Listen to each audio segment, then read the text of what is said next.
3 small knocks cut through the thunder. Every biker in that clubhouse froze. When the heavy oak door swung open, 40 hardened men stared down at something that made their blood run cold. A 5-year-old girl, barefoot, soaked to the bone, clutching a torn, stuffed rabbit like her life depended on it. Her tiny voice barely rose above the rain, but her words hit like a sledgehammer. "Please help my mom. The bad men are hurting her." What happened next would be captured on a stranger's dash cam, go viral with 2 million views, and force the most feared biker club in California to make an impossible choice. Before we continue, tell us where you're watching from in the comments. And if this story moves, you make sure you're subscribed, because you won't want to miss how this ends. The silence stretched like a wire about to snap. Marcus Reaper Stone stood frozen in the doorway, rain hammering against his leather jacket. 41 years of hard living had taught him to fear nothing. He'd survived prison riots, street wars, and enemies who wanted him dead. But nothing had prepared him for the sight of this child. "Please," the little girl whispered again. Her dark eyes locked onto his with desperate hope. "The bad men took my mommy." Behind Marcus, someone dropped a whiskey glass. The shattering sound broke the spell. "Jesus Christ, Reaper!"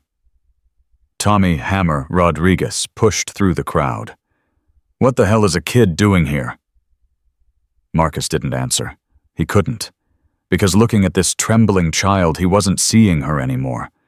He was seeing himself. 8 years old, standing in a different doorway, watching his mother's boyfriend beat her until she stopped screaming. "Hey." Marcus dropped to one knee, his massive frame folding until he was at eye level with the girl. "What's your name, sweetheart?" "Lily." She hiccuped, wiping her nose with the back of her hand. "Lily Chen." "Lily." He repeated it softly, like testing something fragile. "How old are you?" She held up 5 tiny fingers. 5 years old. Walking alone in a thunderstorm, to a biker clubhouse. "Where's your mama, Lily?" Fresh tears spilled down her cheeks, cutting clean tracks through the dirt on her face. "The bad men came. They were yelling at Mommy about what she saw. Then they put her in a big black car and drove away." Marcus felt cold rage building in his chest, the familiar kind that had earned him his road name. But this time it burned different, cleaner. "When did this happen?" "I don't know." Lily's voice cracked. "It was still light outside. Mommy told me to hide under the bed. She said no matter what I heard, don't come out. But then she screamed and I—" The little girl's body shook with sobs she couldn't control. "Reaper!" Danny Ghost Reyes appeared at Marcus's shoulder, his pale face grim. "We need to talk. Now." "Not now?" "Yes, now." Ghost held up his phone. "Check social media." Marcus took the phone and felt his stomach drop. The video was already at 1.2 million views and climbing. A dashcam recording from some delivery driver's truck. It showed a tiny figure walking down a rain-soaked street barefoot, clutching a stuffed animal. The caption read, "Anyone know this child? She's been walking alone for 20 minutes. Called 911, but no response yet." The comments section exploded with people trying to identify the little girl. And in the background of the video, clearly visible, was the Iron Brotherhood clubhouse sign. "Everyone knows she's here," Ghost said quietly. "If whoever took her mother is watching." Marcus understood immediately. The viral video had just painted a target on this clubhouse, on this child, on everyone inside. How long ago was this posted? 47 minutes. Which meant whoever had kidnapped Lily's mother had probably already seen it. "Lock it down," Marcus ordered. "Nobody in or out until we figure out what we're dealing with." Hammer moved toward the door, but Marcus caught his arm. "Wait." He looked down at Lily, who was watching the exchange with eyes too old for her face. "First we take care of her. Reaper, with all due respect, we got bigger problems than she is the problem hammer. And the solution. Whatever happened to her mother, this little girl is the only one who knows the truth, so we take care of her first. Then we figure out who we need to hurt." Rachel. Angel Torres pushed through the crowd of bikers, her long blonde hair still wet from the shower she'd been taking when the commotion started. One look at the scene told her everything she needed to know. "Oh, honey." Rachel knelt beside Marcus, her voice shifting to the gentle tone she used with frightened women at the crisis shelter where she volunteered. "You must be so cold and scared." Lily studied Rachel with the careful attention children reserve for adults who might represent either safety or danger. "Are you a bad person too?" Lily asked. Rachel's heart cracked. "No, baby, I'm not. And neither is this big guy here, even though he looks scary. We're going to help you find your mommy." "Promise." Rachel looked at Marcus. He gave an almost imperceptible nod. "I promise," Rachel said. "Come on." Marcus extended his hand toward Lily. "Let's get you somewhere warm." Lily hesitated for a heartbeat. Then she placed her tiny hand in his massive palm. Marcus felt something shift inside his chest. Something that had been locked away since he was 8 years old. The back office of the Iron Brotherhood clubhouse had never seen anything like this. Rachel had wrapped Lily in a thick blanket and sat her on the leather couch, while Doc Peterson, a disgraced surgeon who'd lost his license for helping club members without asking questions, examined her injuries. "She walked here?" Doc asked quietly, looking at the raw, bleeding soles of Lily's feet. 3 miles according to Ghost's calculations, Marcus replied. "In the rain, barefoot." Doc shook his head slowly. "This kid's got more guts than half the men in that room." But it was the other injuries that made Marcus's blood boil. Bruises on Lily's upper arms shaped like adult fingers, a partially healed cut on her lip, and most damning of all, a hospital bracelet on her wrist dated 3 weeks ago. "She's been hurt before," Doc said, his voice tight with controlled anger. "These injuries are consistent with ongoing physical abuse." Marcus crouched down beside Lily, who was clutching her torn, stuffed rabbit with white-knuckled intensity. "Lily, honey, can you tell me about this bracelet?" Lily looked at her wrist like she'd forgotten it was there. "The doctor said I had to wear it so they know how to fix me when the bad men hurt me again." "The bad men hurt you before." She nodded, her chin trembling. "They told Mommy if she said anything about what she saw, they would hurt me worse. They showed her pictures of my school. They knew where I played at recess." Marcus felt the rage crystallizing into something hard and sharp inside him. "What did your mommy see, Lily?" "I don't know exactly." Lily hugged her rabbit tighter. But she was crying a lot after. She said she saw something at the hospital where she works. Something terrible. And then the bad men started following us. Your mama works at a hospital. She's a nurse. She helps sick people feel better. Lily's face crumpled. "Please, mister. Please find her. She's all I have." The door opened, and Ghost slipped inside, his expression grim. "We've got problems." "More problems. The video hit 2 million views.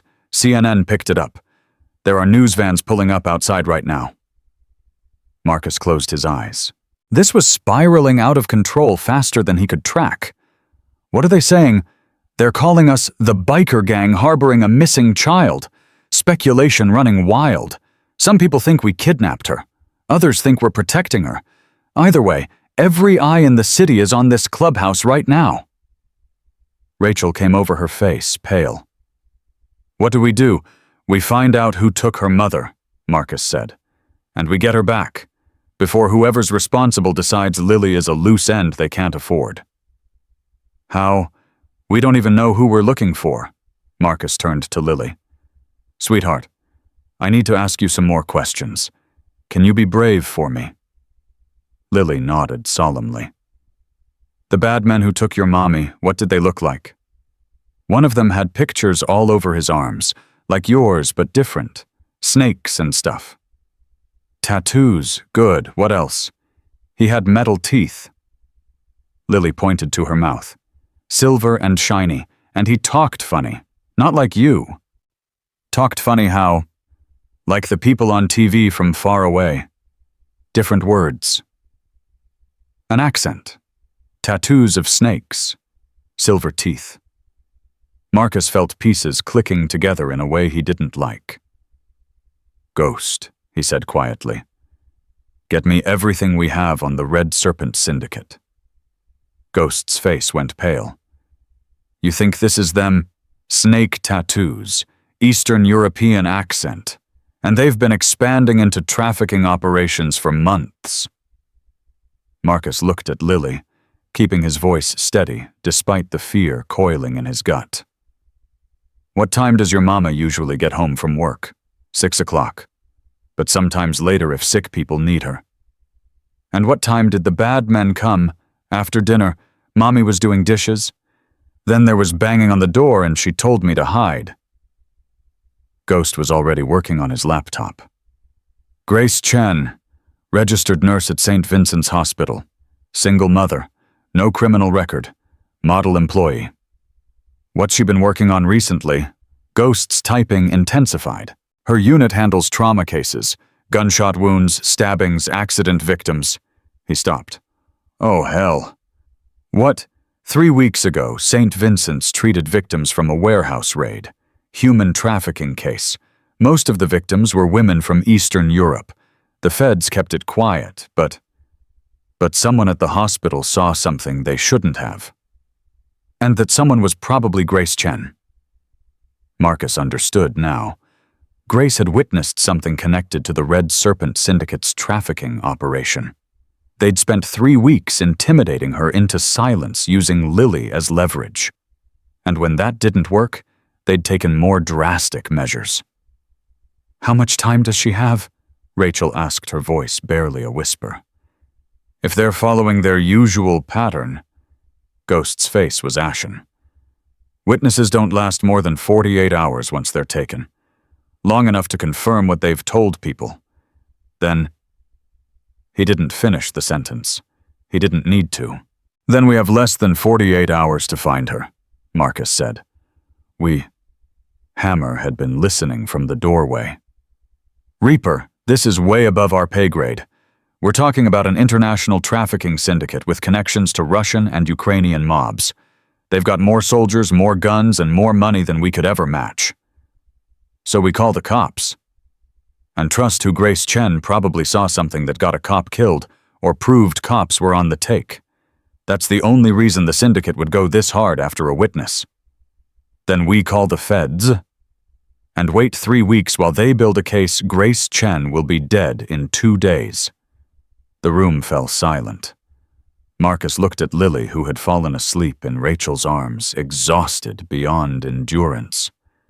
Her small face was peaceful now, the terror temporarily held at bay by the safety she'd found among strangers.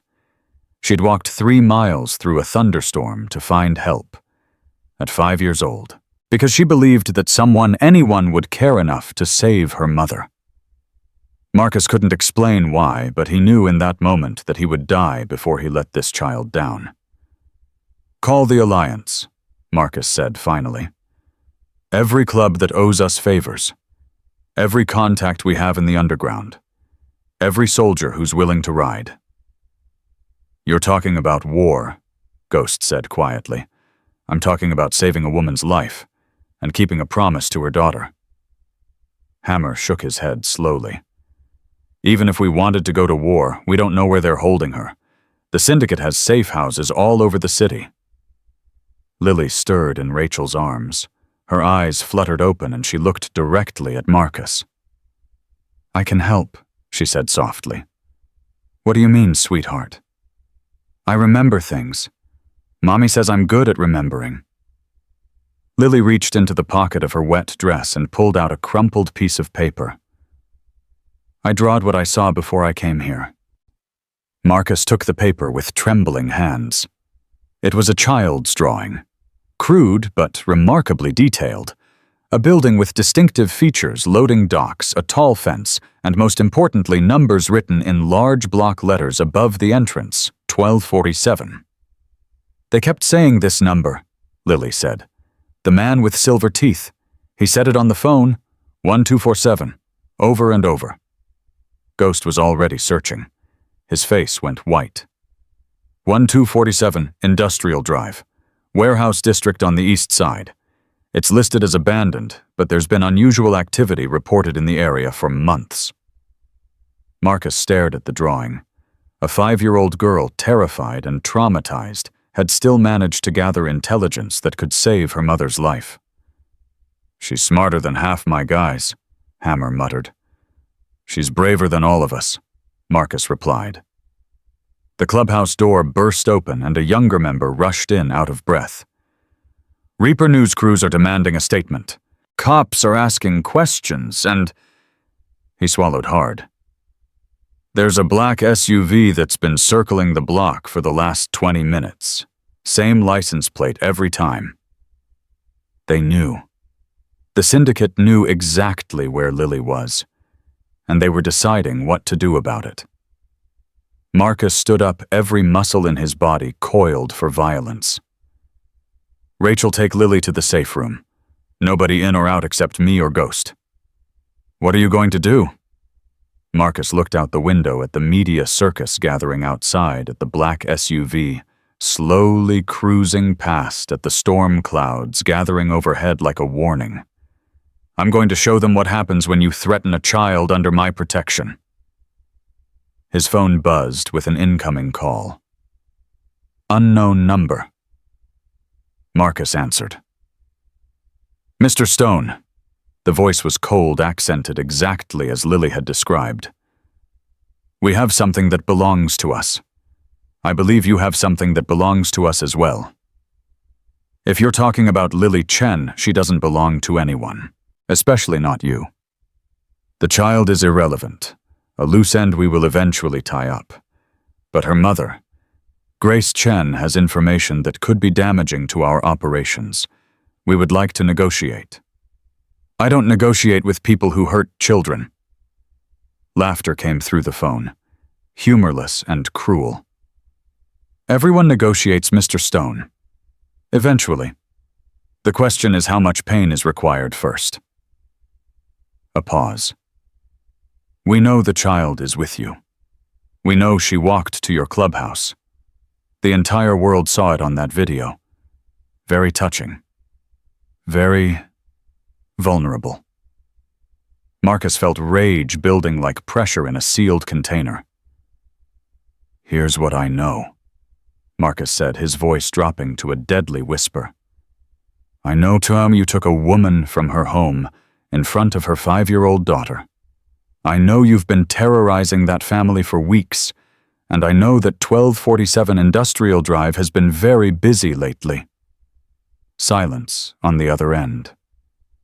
We have resources you cannot imagine, the voice finally said. Soldiers, weapons, connections in places that would surprise you. Walk away from this, Mr. Stone. Return the child to the streets where you found her, and perhaps we will forget this conversation ever happened. And if I don't, then everyone you care about will suffer, starting with that pretty blonde woman who seems so fond of the child. Marcus looked across the room at Rachel, who was holding Lily protectively against her chest. You just made the biggest mistake of your life, Marcus said. Threatening me. No, giving me a reason to destroy you. Marcus ended the call and turned to face his brothers. They're coming for her, for all of us. Hammer cracked his knuckles. Then let them come. It's not that simple. They've got numbers, firepower, and organization we can't match alone. So what do we do? Marcus looked at Lily, who had woken up during the phone call. Her small face was pale, but determined. She wasn't crying anymore. She was watching, listening, understanding far more than any 5-year-old should have to understand. "We make them regret ever coming to our city," Marcus said. The next 3 hours transformed the Iron Brotherhood clubhouse into a war room. Ghost had traced the call to a burner phone useless for tracking, but the voice analysis software he'd borrowed from a friend at the NSA confirmed the accent, Ukrainian-educated, probably former military or intelligence.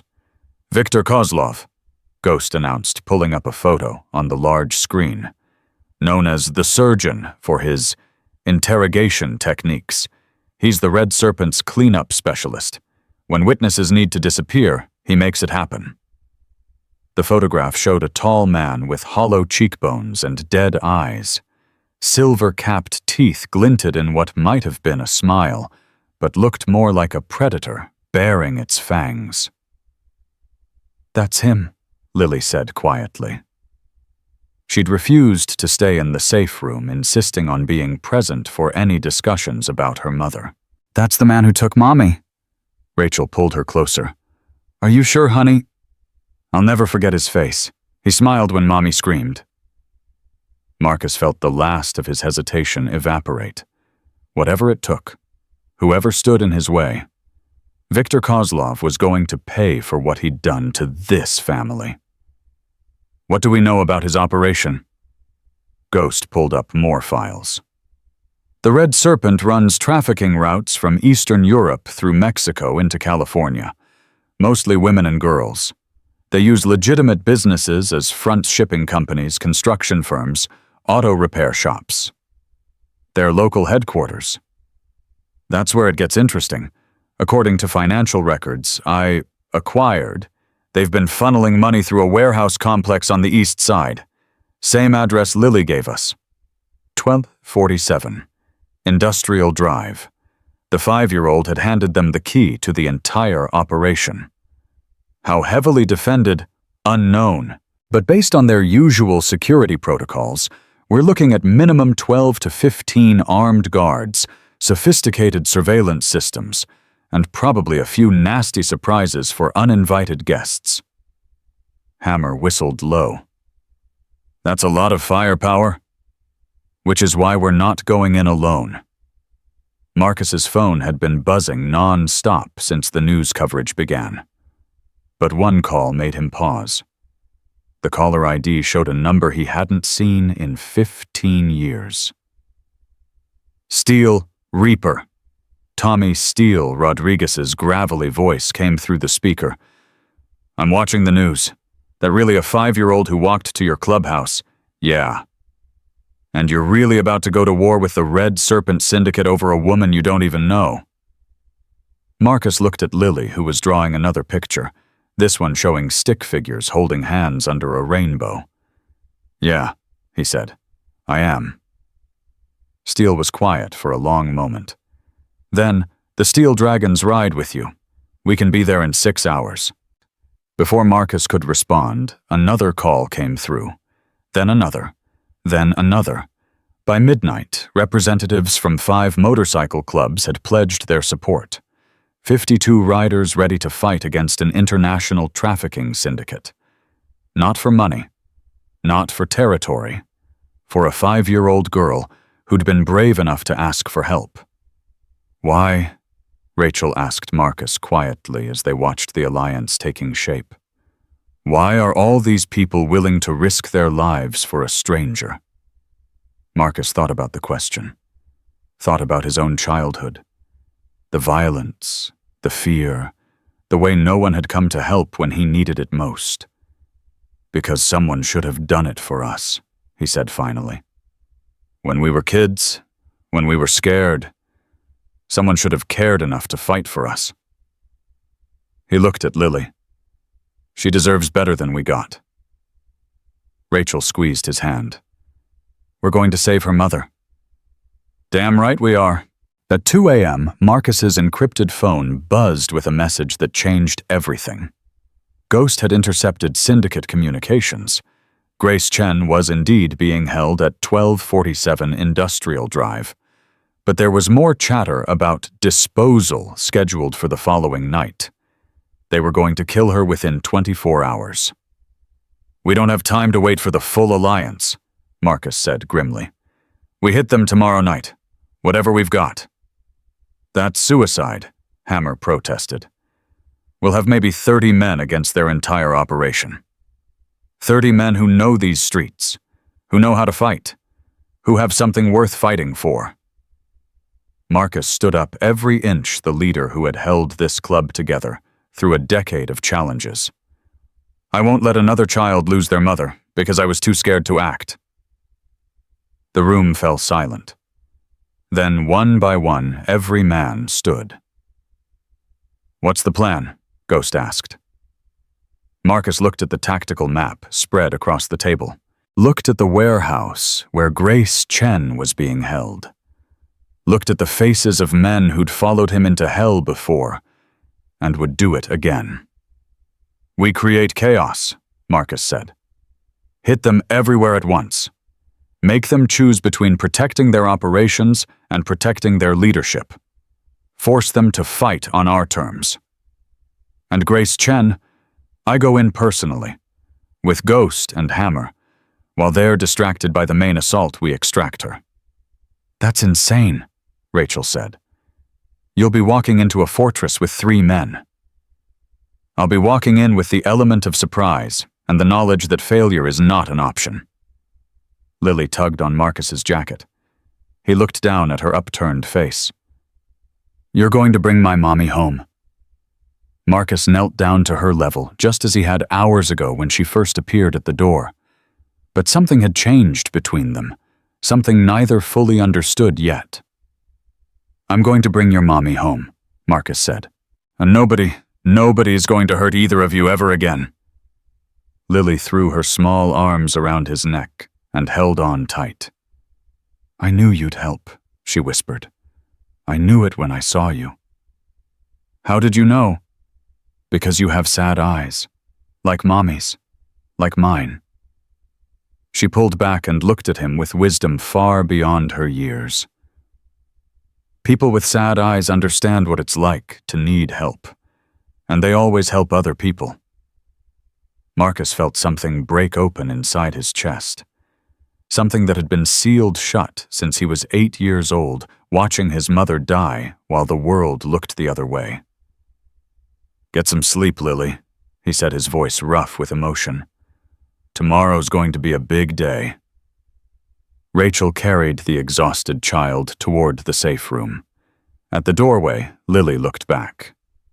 "Marcus." It was the first time she'd used his real name. "Yeah, when you bring Mommy home, will you still be here? Will you still be my friend?"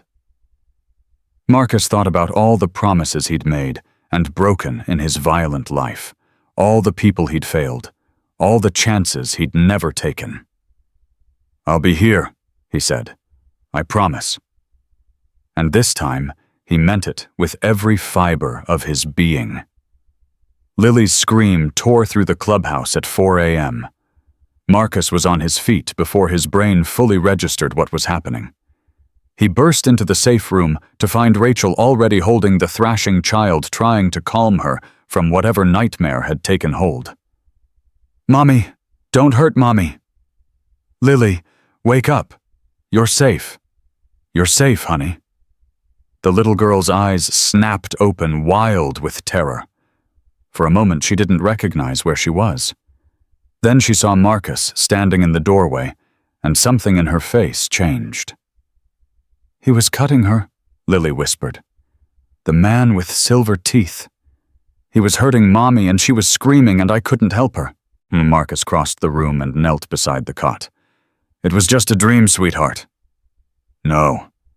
Lily grabbed his hand with surprising strength. "It wasn't a dream. I saw it, before they took her, through the window. He had a knife, and Mommy was tied to a chair and—" "Wait." Marcus's blood ran cold. "You saw this happen before you hid under the bed." Lily nodded, tears streaming down her face. Mommy told me to hide, but I wanted to help her. I looked through the window and saw everything. The man was asking her questions, about papers, about names. Mommy kept saying she didn't know, but he didn't believe her. Rachel and Marcus exchanged horrified glances. This child had witnessed her mother being tortured. Lily. Marcus kept his voice gentle, despite the rage building inside him. What kind of papers was he asking about? I don't know. He kept saying, "Where are the copies?" over and over. Mommy said there were no copies, but he didn't stop. A ghost appeared at the doorway, his face grim. Reaper, we need to talk, now. Can it wait? No, it really can't. Marcus squeezed Lily's hand. Rachel's going to stay with you, okay? I'll be right back. Promise?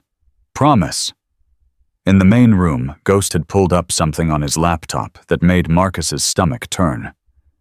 I've been monitoring the syndicate's communications all night, Ghost said.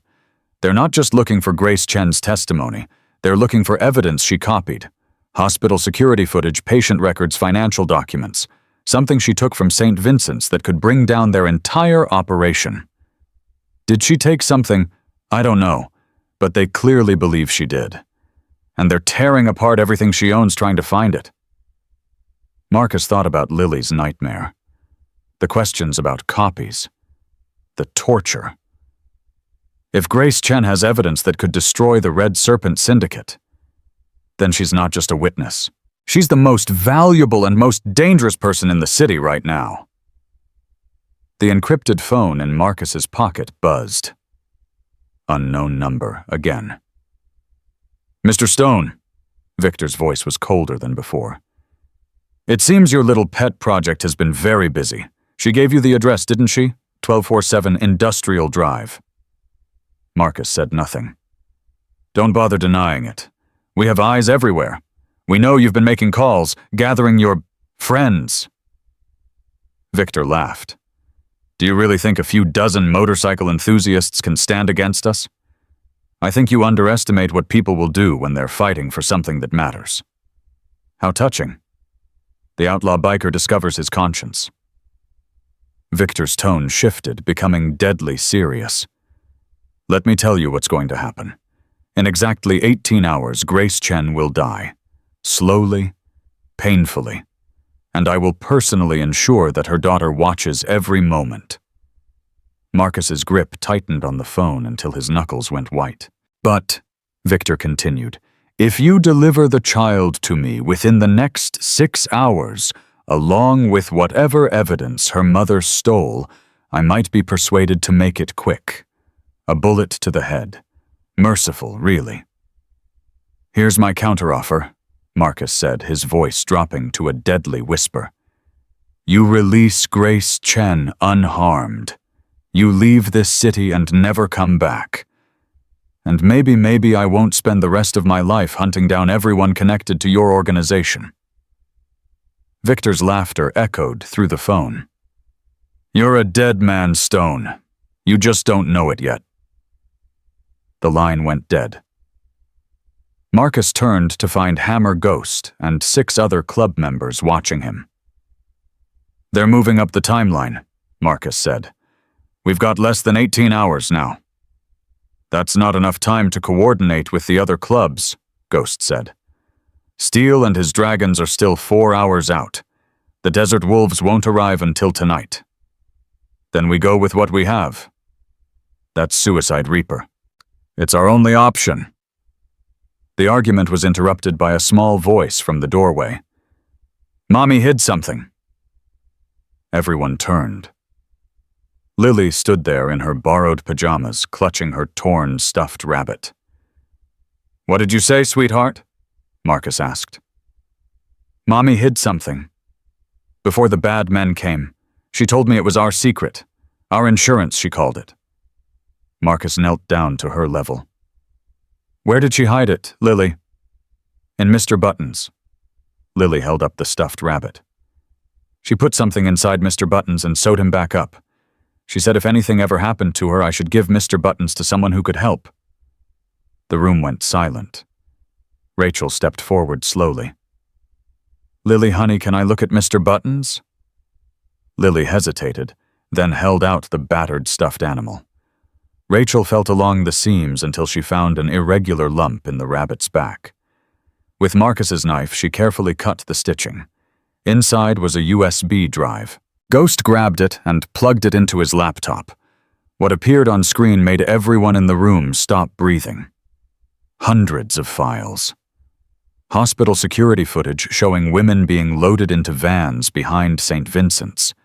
Financial records linking the Red Serpent Syndicate to a dozen shell companies. Photographs of transactions. Names. Dates. And most damning of all, video of a man in a police uniform accepting a briefcase full of cash from Viktor Kozlov. "Mother of God," Hammer breathed. "This isn't just evidence. This is a nuclear bomb." "She documented everything," Ghost said, scrolling through the files. "Months of surveillance. She must have suspected something was wrong at the hospital and started gathering proof." Marcus looked at Lily with new respect. "Your mama is very brave, you know that." Lily nodded solemnly.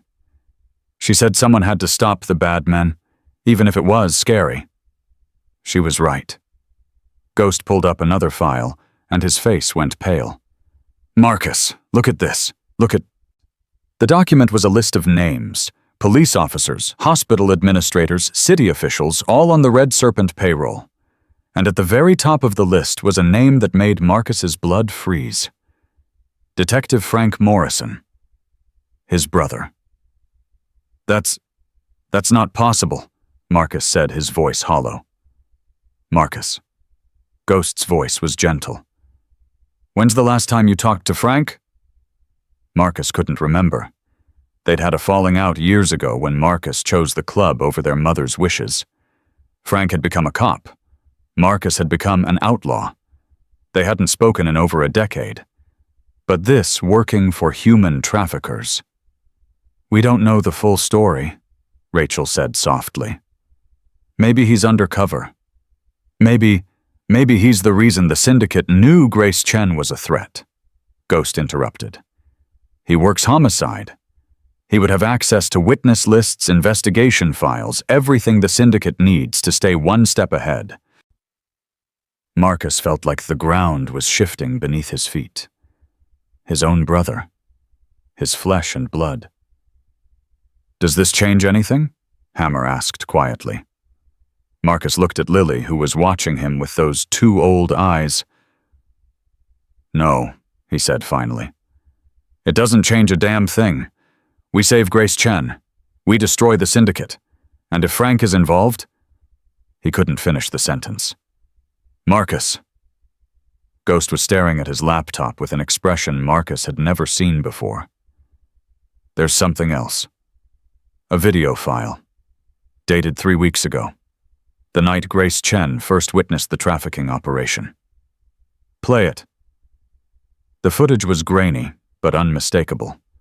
A hospital parking garage. Women being forced into a van. And standing to the side, watching it happen, was Detective Frank Morrison. He wasn't just on the payroll. He was supervising the operation. Marcus felt something inside him break. The brother he'd idolized as a child. The brother who'd promised their dying mother he would always do the right thing. That brother was a monster. "I'll kill him myself," Marcus said quietly. "Reaper," I said, "I'll kill him myself." The room went silent. Everyone understood that this had become personal in a way that transcended the mission. Rachel approached slowly and put her hand on Marcus's arm. "Right now, we focus on Grace Chen. Everything else comes after." Marcus nodded slowly, forcing the rage down into a place where he could control it. "Ghost, make copies of everything. Send them to every federal agency you can think of. FBI, DEA, Homeland Security. Even if we don't make it, this evidence needs to survive." "Already on it. Hammer, get the men ready. We move in 12 hours. 12 hours, I thought we had 18. We did.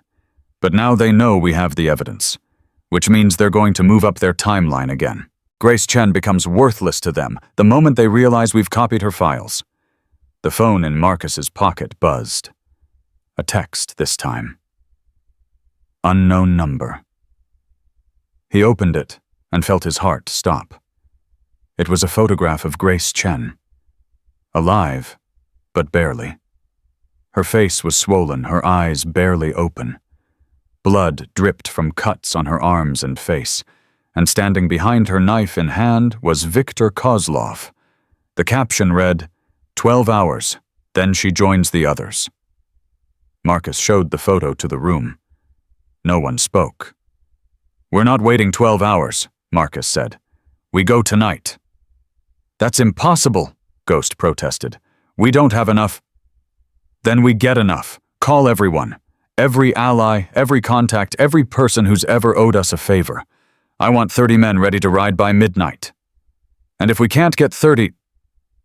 Marcus looked at the photograph of Grace Chen's battered face, looked at Lily, who had seen the image, and was now crying silently into Rachel's shoulder.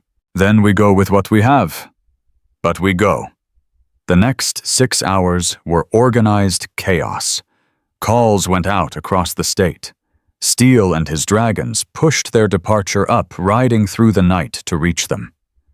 The Desert Wolves dispatched their advance team.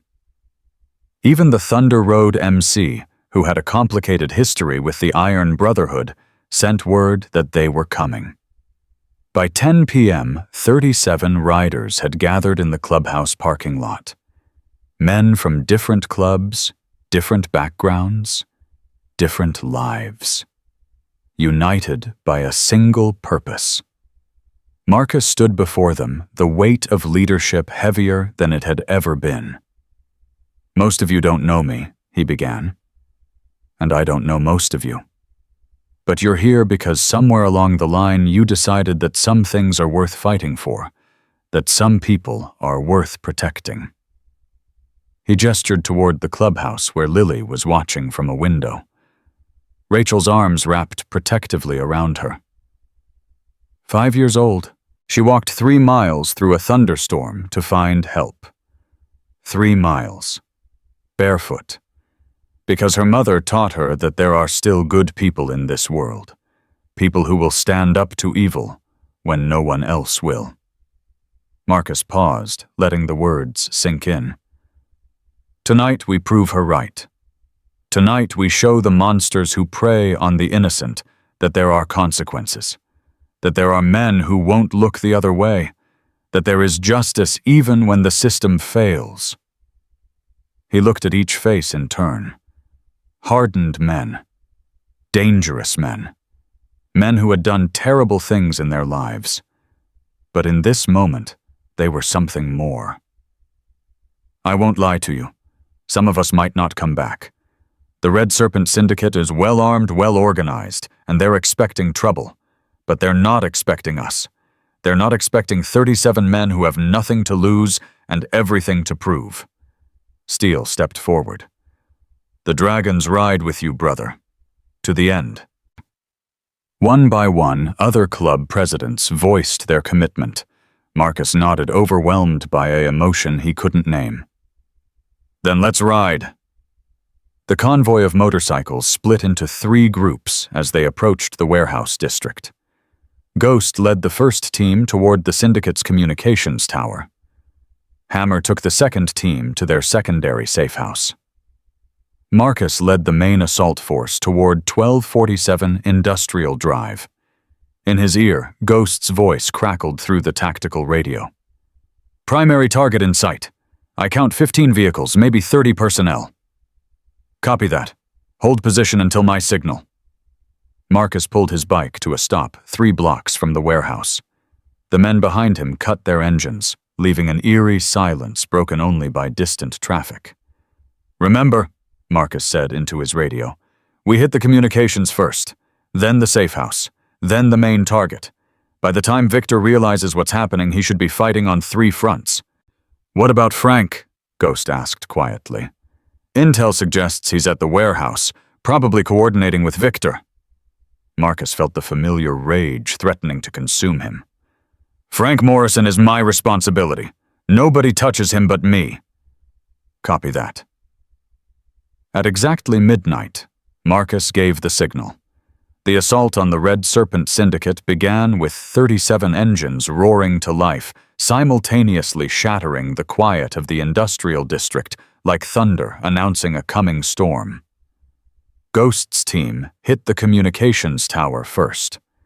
The explosion lit up the night sky and cut the Syndicate's ability to coordinate their response. Hammer's team crashed through the safe house gates, overwhelming the guards before they could raise an alarm. And Marcus led his men straight at the heart of the enemy. The warehouse's front gate went down under the weight of a pickup truck driven by one of the Thunder Road Riders. Marcus was through the breach before the guards could react his weapon, finding targets with the precision of someone who had spent a lifetime preparing for exactly this moment. Around him, the battle erupted in full fury. Gunfire echoed off concrete walls. Men shouted in English, Russian, Ukrainian. The air filled with smoke and the sharp smell of cordite. "Main building, second floor," someone shouted over the radio. "They're barricading." Marcus fought his way toward the entrance, steel covering his back. 2 Syndicate soldiers appeared from behind a shipping container, but they were too slow. Marcus dropped them both before they could raise their weapons. "Reaper," Ghost's voice crackled in his ear. "I've got eyes inside. Grace Chen is on the 3rd floor, north corner room. Heavy guard presence." "Copy. I'm going in." "Marcus Waite Victor's in there with her. And so is Frank." Marcus didn't hesitate. "I said I'm going in." But he kicked through the building's side door and found himself in a narrow corridor lit by flickering emergency lights. Somewhere above he could hear shouting. A woman's scream. Grace. He took the stairs 3 at a time, Steel and Hammer right behind him. 2nd floor was chaos, Syndicate soldiers scrambling to respond to the attack. Some still half-dressed, others bleeding from wounds they'd already sustained. Marcus didn't stop. Didn't slow down. Every second counted. 3rd floor. North corner. He could hear Victor's voice now screaming in Ukrainian, and another voice calmer, responding in English. Frank's voice. Marcus kicked in the door. The room beyond was exactly what he'd feared. Grace Chen strapped to a chair, barely conscious. Victor standing over her with a bloody knife. And next to him, gun drawn, was Detective Frank Morrison. For a moment, the brothers stared at each other across the room. "Marcus." Frank's voice was steady, but his gun hand trembled slightly. "You shouldn't be here. Neither should you. You don't understand what's happening." "I understand perfectly. I've seen the files, the videos, everything." Frank's face paled. "That evidence was supposed to be destroyed." "It wasn't, and right now it's on its way to every federal agency in the country." Victor's eyes darted between the brothers. "Kill him," he ordered Frank. "Kill him now." Frank raised his weapon toward Marcus, but he didn't fire. "I can't," Frank whispered. "He's my brother." "Then you're useless to me." Victor moved with terrifying speed. The knife that had been torturing Grace Chen was suddenly at Frank's throat. "Put down your weapons," Victor commanded Marcus and his men. "All of you, or Detective Morrison dies." Marcus didn't lower his gun. "Go ahead. He stopped being my brother the moment he chose to work for you." "Marcus," Frank's voice cracked. "I didn't have a choice. They threatened my family, my kids. I was trying to protect them. By helping traffickers kidnap women, by watching innocent people get tortured, I was trying to find a way out. I've been feeding information to the feds for months trying to build a case." "Lies," Victor spat. "He's been my most reliable asset for 3 years." "Check the evidence," Frank said desperately. "There's a file on that drive. Documents I compiled. I was gathering proof to bring them down from the inside." Marcus hesitated. He wanted to believe it. wanted to believe that his brother hadn't completely abandoned everything they'd been raised to stand for. But right now it didn't matter. "Grace Chen," Marcus said, keeping his weapon trained on Victor. "That's all I care about. Let her go, and maybe you walk out of here alive." Victor laughed. "You're in no position to bargain. Look out your window." Victor's eyes flicked toward the warehouse's exterior windows. Below, the battle was winding down. Syndicate soldiers were surrendering or fleeing. The Iron Brotherhood and their allies had overwhelmed the defenses. "Your operation is finished," Marcus said. "Your communications are destroyed. Your men are beaten. The only thing left to decide is whether you die here tonight or spend the rest of your life in a federal prison." Victor's grip on Frank tightened. "I still have leverage. You have a dirty cop who might or might not have been working against you. That's not leverage. That's a liability." For a long moment, no one moved. Then Victor shoved Frank forward and bolted toward a back door Marcus hadn't noticed. Marcus had a split second to make a choice. Chase Victor or save Grace Chen. He chose Grace. "Steel Hammer, get her out of here. Ghost Victor's running. North side of the building." "On it." Marcus turned to his brother, who was slumped against the wall, blood trickling from where Victor's knife had nicked his throat. "Is it true?" Marcus demanded. "Were you really trying to bring them down?" Frank looked up at him with eyes full of shame and something that might have been hope. "Every word. Check the file. Morrison Insurance. I documented everything I could without getting caught. I needed more time.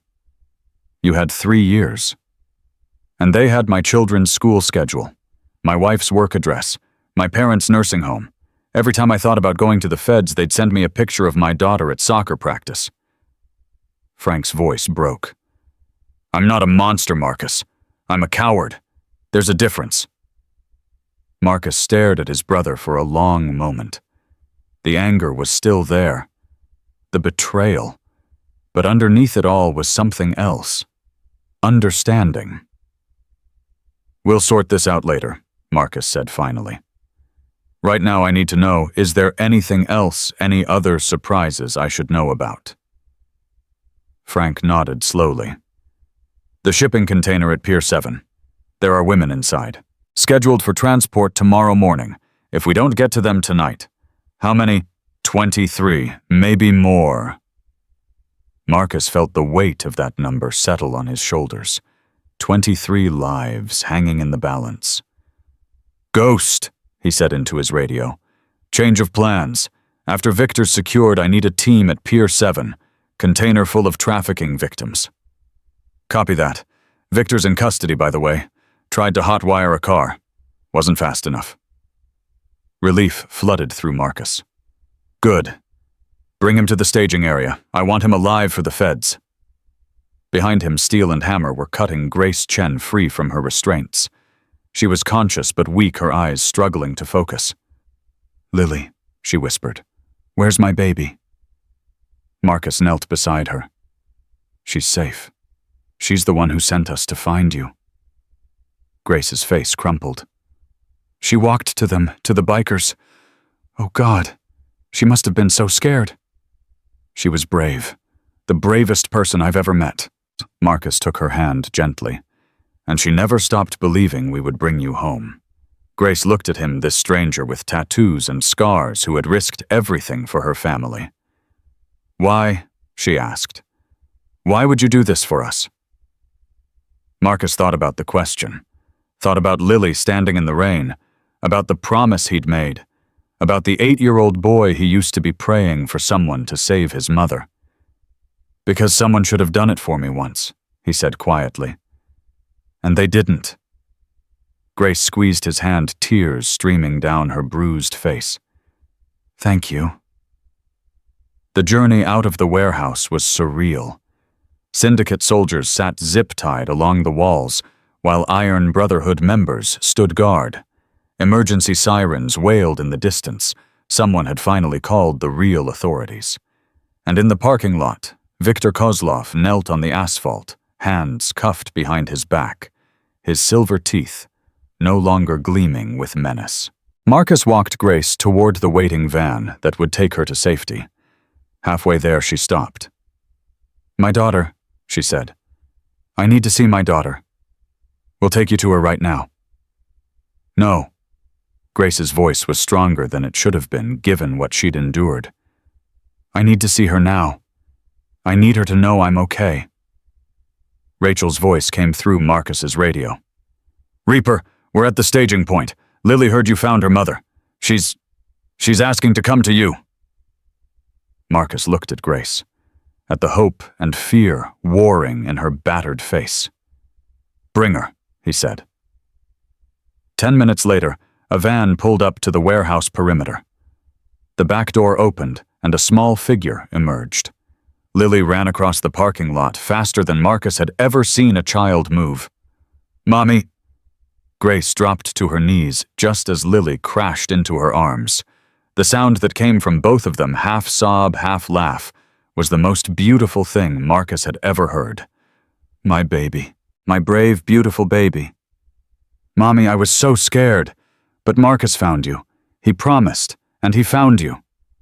Grace looked up at Marcus over her daughter's head. In her eyes was a gratitude that words could never capture.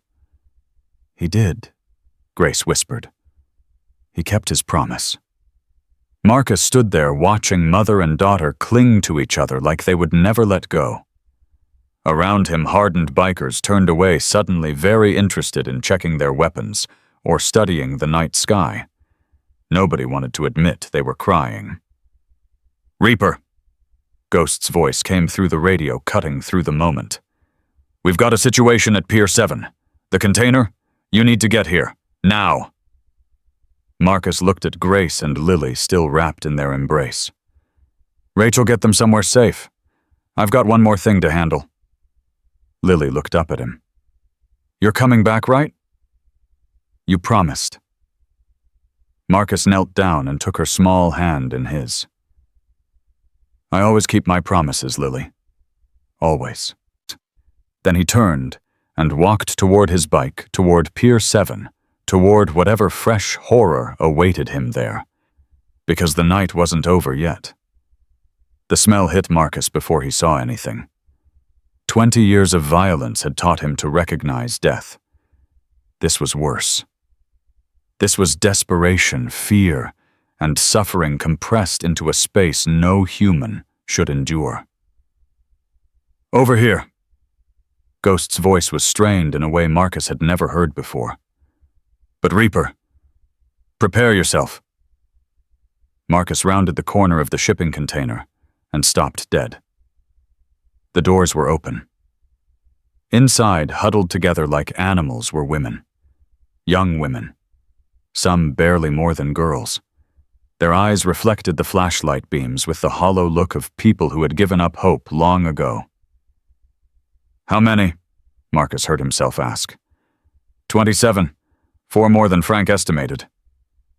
Ghost's hand was shaking. "They've been in here for 3 days. No food, minimal water. The youngest is 15. Marcus felt rage and grief collide inside his chest. He'd spent his life in the shadows doing things most people would consider unforgivable. But this was a level of evil he couldn't comprehend. "Get them out," he ordered. "Carefully. Some of them probably can't walk." Steele appeared at his side. "Ambulances are en route, but Marcus, there's something else." "What?" "One of them says there's another container. Somewhere else in the port. With children." Marcus's blood turned to ice. Children. She says the syndicate separates them. Women in one shipment, children in another. The kids were scheduled to leave tomorrow on a different ship. Where's the other container?" "She doesn't know, but she heard the guards talking about Section K." Marcus grabbed his radio. "Hammer, I need every man you can spare at the port. We're looking for another container. Section K. There are children inside." "Copy that. On our way." The next 30 minutes were a desperate race against time. Marcus split his remaining forces into search teams, each one combing a different section of the massive port facility. Ghost worked his laptop from the back of a van, trying to hack into the Port Authority's tracking system. Come on, Ghost muttered. There are over 2,000 containers in this port. Without a specific identifier. Find it. I'm trying. Marcus paced like a caged animal. Somewhere in this maze of metal boxes, children were trapped. Terrified. Waiting to be sold like merchandise. His phone buzzed. Rachel's number. Marcus, something's wrong. His heart stopped. What is it? Is Lily okay? She's fine. She's sleeping. But Grace, she's asking to talk to you. She says it's urgent. Something she remembered. Put her on. Grace's voice was weak but determined. Marcus, the children. I know where they are. What? How? When Victor was questioning me, he thought I was unconscious, but I heard him on the phone. He mentioned a container number. I didn't understand what it meant at the time, but now... What was the number? RSSK 44471. He said it was their most valuable cargo, that it needed special handling for the buyer in Dubai. Marcus relayed the information to Ghost, who was already typing furiously. Got it. RSSK 4471. Section K, Row 12, Position 7. It's scheduled for loading onto the cargo ship Eastern Promise at 6 a.m. Marcus checked his watch. 4:47 a.m. They had just over an hour. Everyone on me, now. The container was guarded. Of course it was.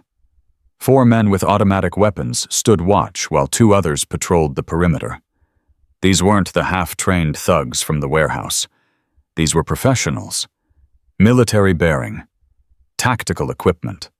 They knew what they were protecting, and they were prepared to kill for it. 6 hostiles.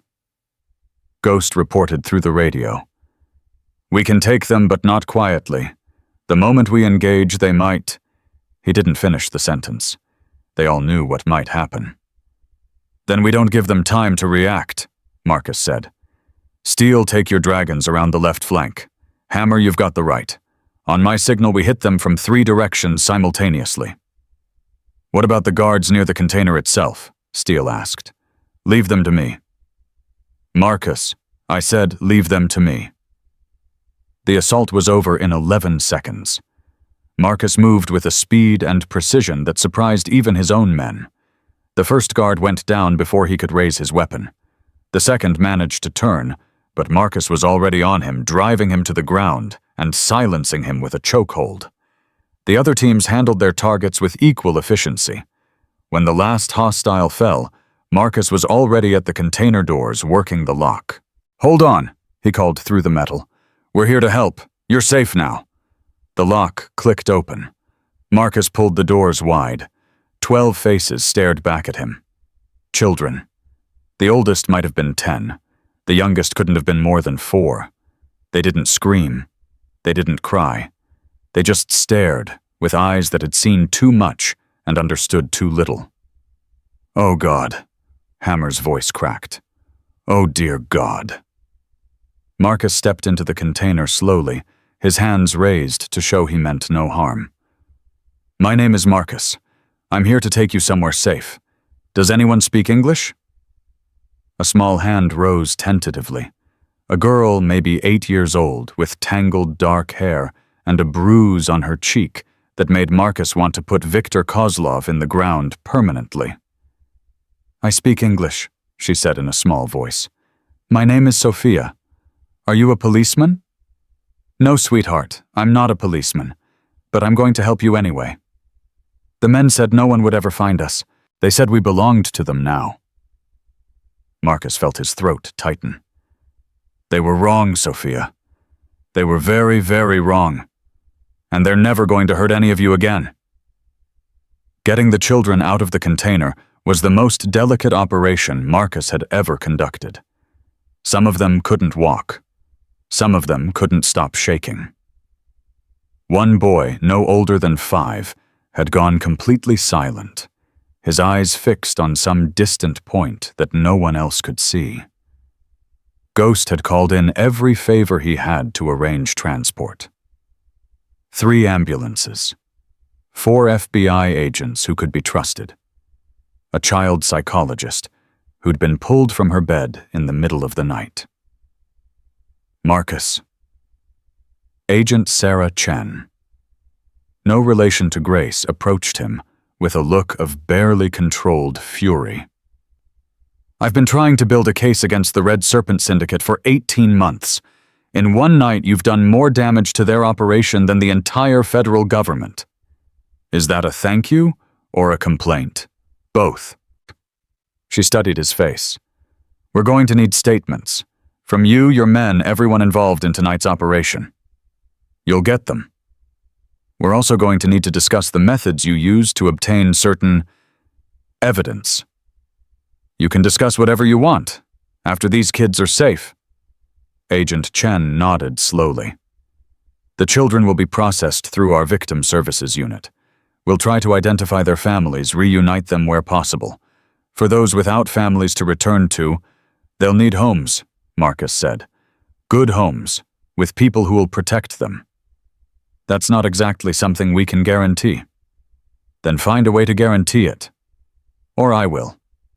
The sun was rising by the time Marcus returned to the clubhouse. His body ached. His hands were scraped raw. He'd been awake for over 30 hours. But when he walked through those doors and saw Lily running toward him, none of that mattered. You came back. She threw herself into his arms with the complete trust of a child who had learned that some adults keep their promises. I told you I would. Grace was there too, standing with Rachel's support. Her face was still swollen, her movements still careful. But she was alive. She was free. And her daughter was in her arms. I don't know how to thank you, Grace said, her voice breaking. Everything you've done, the risks you've taken. Don't thank me yet, Marcus said quietly. This isn't over. What do you mean? Victor's in federal custody, but he's not the head of the snake. The Red Serpent Syndicate has operations across the country. The evidence we recovered, it's big, Grace. Bigger than anything I expected. There are going to be repercussions. What kind of repercussions? Before Marcus could answer, Ghost burst through the door. We've got a problem. Another one. The viral video. The one of Lily walking to our clubhouse. It's everywhere now. CNN, Fox, MSNBC. They're all running the story, and they've connected it to the port raid. Marcus's stomach dropped.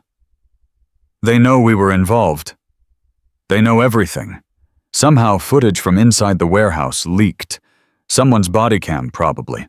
The whole world is watching bikers rescue trafficking victims. We're trending on every social media platform. That's a good thing, right? Rachel asked uncertainly. It would be except for one detail. Ghost pulled up his phone and showed them a news headline. Look. Biker gang leader's brother exposed as corrupt cop in trafficking ring. Marcus felt the blood drain from his face. Frank, it's everywhere. His name, his face, everything. And it gets worse. How could it possibly get worse? Ghost swiped to another article. Someone leaked his address. His family's address. His wife and kids had to be evacuated 3 hours ago. There are death threats coming in from all over the country. Marcus thought about his niece and nephew. Kids he hadn't seen in years because of his estrangement from Frank. Kids who were now in danger because of choices their father had made. Where are they? FBI safe house. They're refusing to tell us which one. Can you find them? Probably, but Marcus, is that really a priority right now?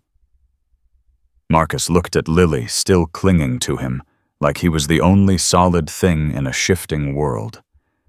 He thought about her walking through that storm alone and terrified, because she believed someone would help. Family but family is always a priority, he said, even when they don't deserve it. The next few hours brought revelation after revelation. The evidence Grace had collected was even more extensive than they'd realized. It didn't just implicate the Red Serpent Syndicate. It exposed a network of corruption that reached into police departments, port authorities, and political offices across 3 states. Agent Chen called Marcus directly with updates as arrests began rolling out. 17 so far, including 2 state senators and a federal judge. This is the biggest trafficking bust in California history. And Victor, singing like a canary. His lawyers tried to stop him, but he seems to think cooperation will buy him a lighter sentence. Will it? Not from me? Marcus should have felt satisfaction, victory, relief. Instead, he felt hollow. The enormity of what they'd uncovered weighed on him like a physical burden. Marcus? Rachel appeared at his side with a cup of coffee he didn't remember asking for. You need to rest. I can't. You've been awake for almost 2 days. And children are still in hospitals. Victims are still being processed. My brother's family is still in hiding. He took the coffee anyway. Sleep can wait. Your body can't wait forever. It'll wait long enough. Lily tugged on his jacket. He looked down into her serious little face. Are you sad? She asked. Why do you ask? You have the same eyes my mommy had when she was scared, the really tired kind. Marcus managed a small smile. I'm not scared, sweetheart. Just thinking. About what? About all the people who still need help. About how one person can't save everyone. Lily considered this with the gravity of a philosopher. My mommy says you don't have to save everyone. You just have to save the ones you can. And that's enough. Marcus felt something shift in his chest.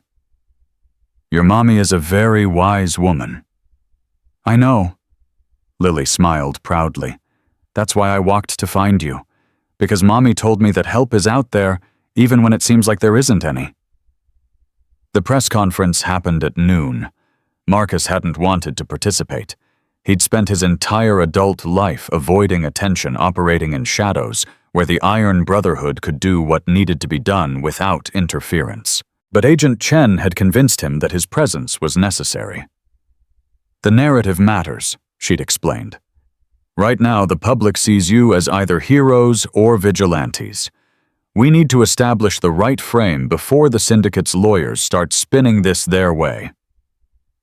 So Marcus found himself standing behind a podium, cameras flashing, reporters shouting questions he wasn't sure how to answer.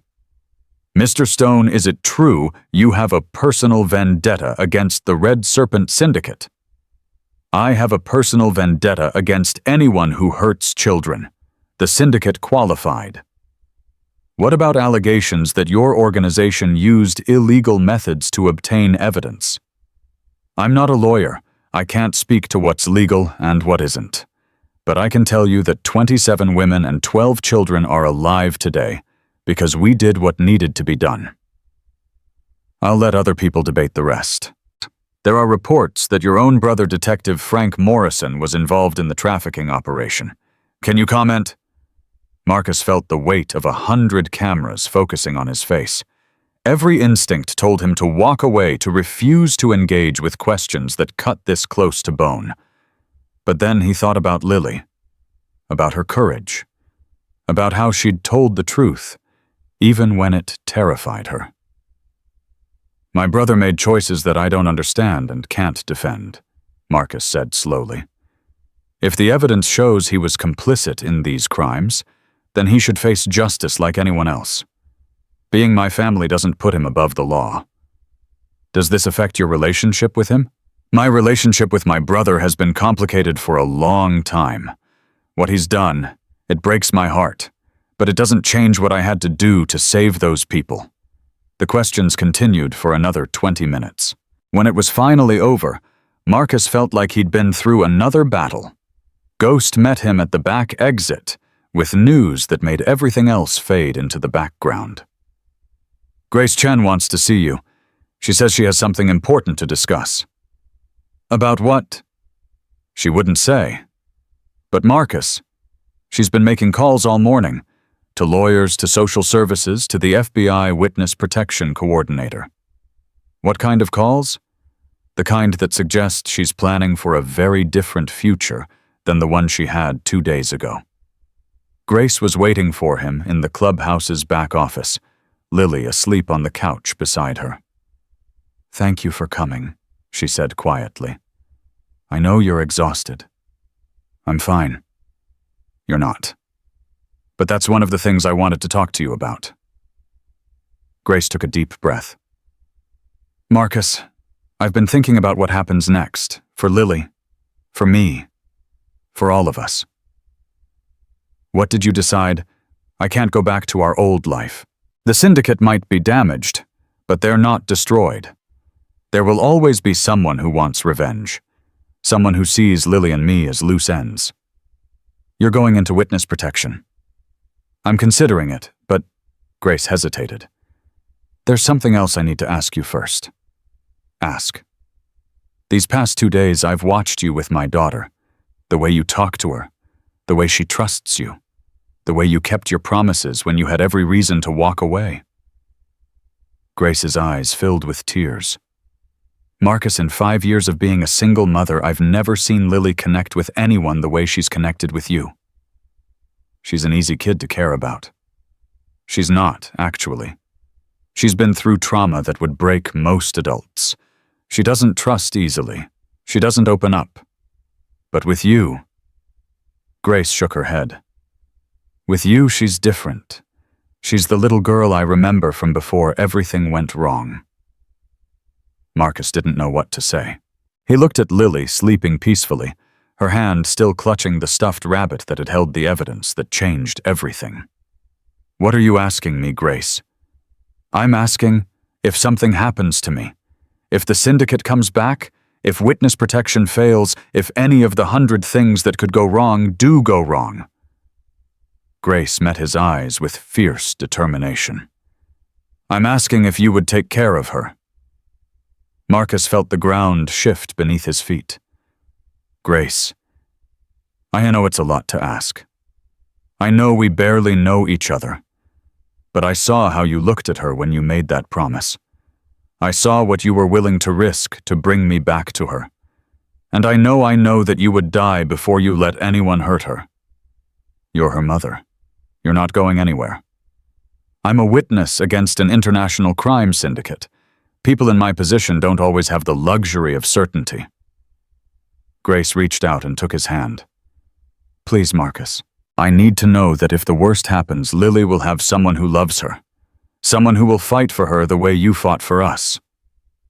Marcus looked at this woman he'd known for less than 48 hours, at her battered face and her fierce eyes and her unshakable love for her daughter. He thought about his own mother, about how she'd died when he was 8, leaving him to face the world alone, about how different his life might have been if someone, anyone, had stepped up to protect him. "Yes," he said, his voice rough with emotion. "If anything happens to you, I'll take care of Lily. I swear it on everything I am." Grace squeezed his hand, tears streaming down her face. "Thank you." The moment was interrupted by Ghost bursting through the door, his face pale with shock. "Marcus, turn on the news! Now!" Rachel grabbed the remote and switched on the television. Every major network was showing the same footage: a prison transport van overturned and burning on a highway. The headline scroll at the bottom read, "Trafficking Kingpin, Viktor Kozlov escapes federal custody. Multiple officers dead." No. Marcus felt his blood turn to ice. No, that's not possible. It happened 20 minutes ago. Professional hit squad.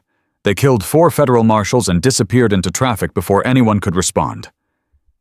Grace clutched Lily to her chest, her face white with terror. "He's coming for us," she whispered. "He's coming to finish what he started." Marcus turned to his men, his voice hard as steel. Lock down the clubhouse. Call every ally we have. Nobody sleeps until Viktor Kozlov is back in custody or in the ground. Lily woke up during the commotion, her eyes wide with fear. Marcus, what's wrong? He knelt beside her, taking her small hand in his. The bad man got away, sweetheart, but I'm not going to let him hurt you or your mommy, I promise. You always keep your promises, Lily said softly. I believe you. Marcus stood up, feeling the weight of that trust settle on his shoulders like armor. Viktor Kozlov had escaped. The syndicate was wounded but not defeated. And somewhere out there, a monster with silver teeth was planning his revenge. But Marcus Stone had made a promise, and he would die before he broke it. 3 days. Viktor Kozlov had been free for 3 days, and Marcus hadn't slept more than 4 hours total. The clubhouse had become a fortress. Armed men at every entrance, surveillance cameras covering every angle, ghost monitoring police scanners, federal communications, and every underground channel he could access. And still nothing. Viktor had vanished like smoke. He's not running. Marcus stared at the map covered in red pins marking possible sighting locations. He could be in Mexico by now, could be halfway across the world, but he's not running. How do you know? Steele asked. The Iron Wolves president had stayed behind when his club returned to Oakland, unwilling to leave until the threat was neutralized. Because I know men like him. He doesn't just want to survive. He wants revenge. He wants to make us suffer before he disappears. Then why hasn't he made a move? He's waiting, watching, looking for the right moment. Rachel appeared in the doorway. Marcus, you need to see this. She led him to the back room where Grace was staying with Lily. The little girl was sitting at a table drawing with intense concentration. She's been at it for 2 hours, Rachel said quietly. Won't stop, won't eat, just keeps drawing the same thing over and over. Marcus approached slowly. Hey, sweetheart, what are you working on? Lily looked up at him with haunted eyes. I keep seeing him, in my head, the man with silver teeth. He's in the dark, waiting. It's just bad dreams, honey. He can't hurt you here.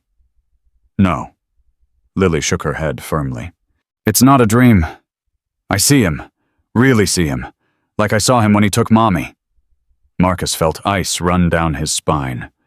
He looked at the drawing in front of her. It showed a figure standing near what looked like a church or cathedral, the distinctive silver teeth gleaming even in crayon. Lily, do you recognize this place? I've seen it before. Mommy took me there once. She said it was where angels live. Marcus's heart stopped. Angels? The big building with the pointy windows, where people go to pray. Grace.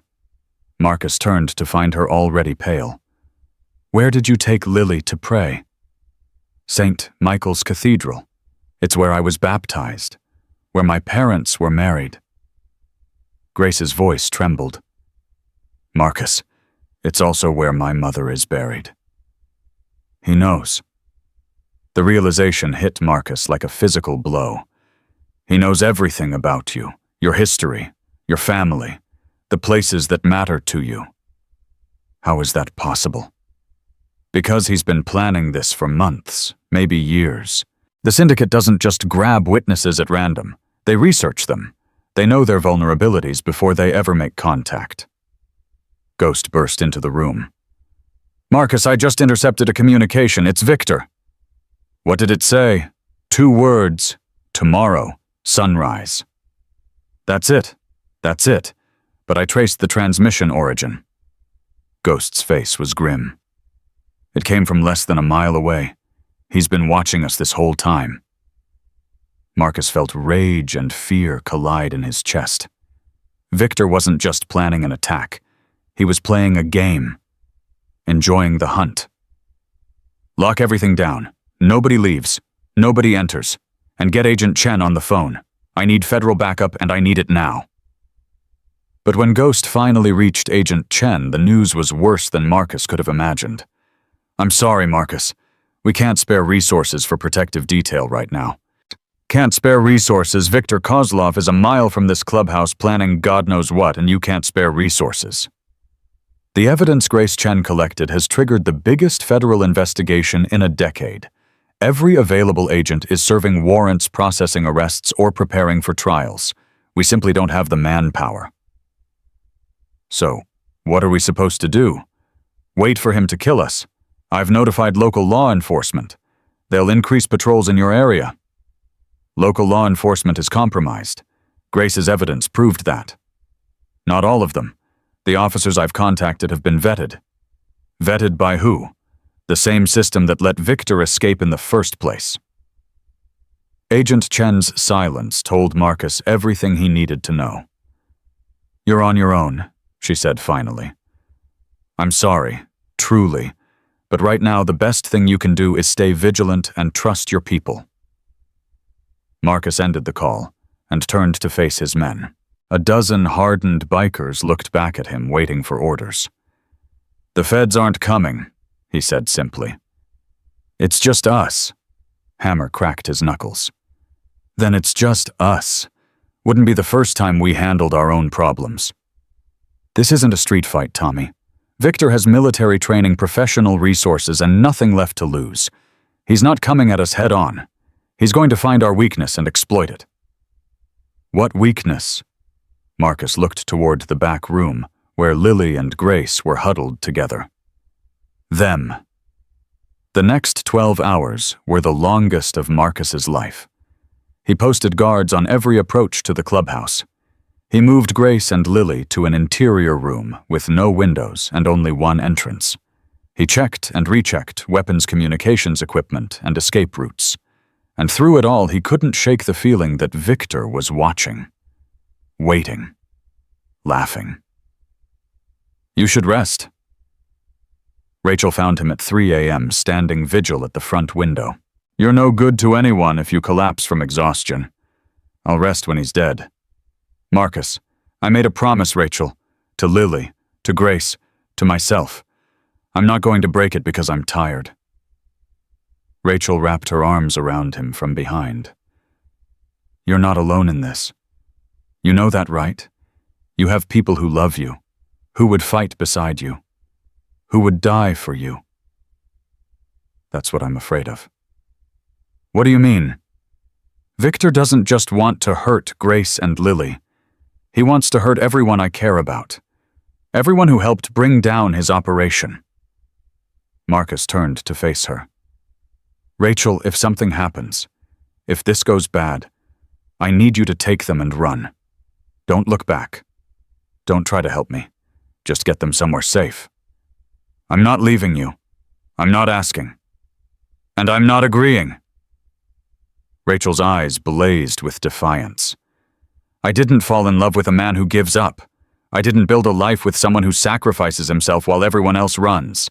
If Viktor comes through that door, he's going to face all of us. Together."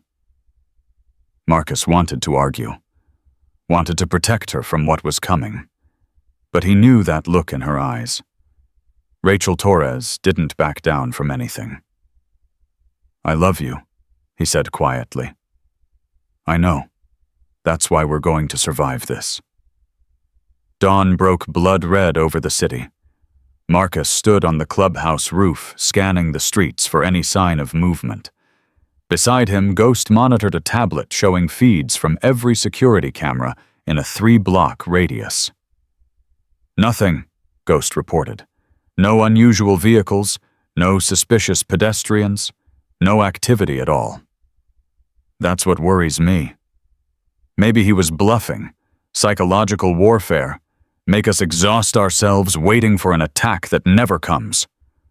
Viktor doesn't bluff. If he said sunrise, he meant sunrise. Then where is he?" Marcus's phone buzzed. Unknown number. His blood ran cold as he answered. "Beautiful morning, isn't it?" Viktor's voice was calm, almost pleasant. The way the sun catches those church spires. Quite spectacular. Where are you? Close enough to see you standing on that roof. Close enough to watch you jump at shadows all night. You look tired, Mr. Stone. Come out and face me yourself, you coward. Victor laughed. Face you. Why would I do that when I can simply wait? You can't protect them forever. Eventually you'll make a mistake. Eventually your guard will slip. And when it does, if you hurt them, Mrs. Stone. I'm not going to hurt them. I'm going to destroy them. I'm going to take everything you care about and burn it to ashes while you watch. And then only then, when you've lost everything, I'll let you die. The line went dead. Did you trace it? Marcus demanded. Ghost shook his head. Bouncing through too many relays. He could be anywhere. Marcus's mind raced. Victor was playing with them, enjoying their fear. But there had to be something in that call, some detail that revealed his plan. Church spires. Victor had mentioned church spires. Grace. Marcus sprinted down the stairs. Grace. He found her in the safe room, Lily asleep in her arms. Victor mentioned church spires. He can see them from where he's positioned. How many churches are within sight of this clubhouse? Grace thought quickly. 4, maybe 5. But St. Michael's Cathedral has the tallest spire. It's visible from almost anywhere in this district. St. Michael's, the same church Lily drew. Oh God. Grace's face went white. My mother's grave. He knows about my mother's grave. What about it? When Lily and I were hiding from the syndicate before they took me, I told her that if anything ever happened, she should go to Grandma's grave. I said the angels would protect her there. Marcus felt pieces clicking together in a terrible pattern. Victor knows that. He knows Lily might try to go there if she gets scared enough. He's not planning to attack us here. He's planning to wait at the cathedral, to take Lily when she comes to him. But she won't go. She's safe here with us. Is she?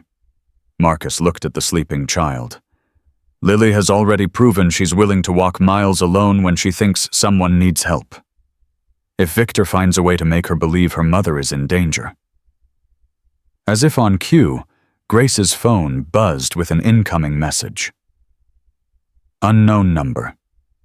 The text contained a single photograph, Grace's mother's gravestone with fresh flowers laid at its base, and carved into the stone new words that hadn't been there before. Come alone, or the mother dies. Grace's hand flew to her mouth. He's going to hurt me. He's going to hurt me and make Lily watch. No. Marcus's voice was steel. He's trying to manipulate us, make us panic, make us do something stupid. But my mother's grave is stone and marble. It can't be hurt. Marcus took her shoulders firmly. Listen to me. Victor wants us to go to him. He's chosen the battleground. If we show up on his terms, we lose. Then what do we do? Marcus's mind worked furiously. Victor was smart, tactical. He had chosen a location that would draw Grace emotionally while providing multiple escape routes and defensive positions. But he'd also made a mistake. He'd revealed his position. We don't go to him, Marcus said slowly.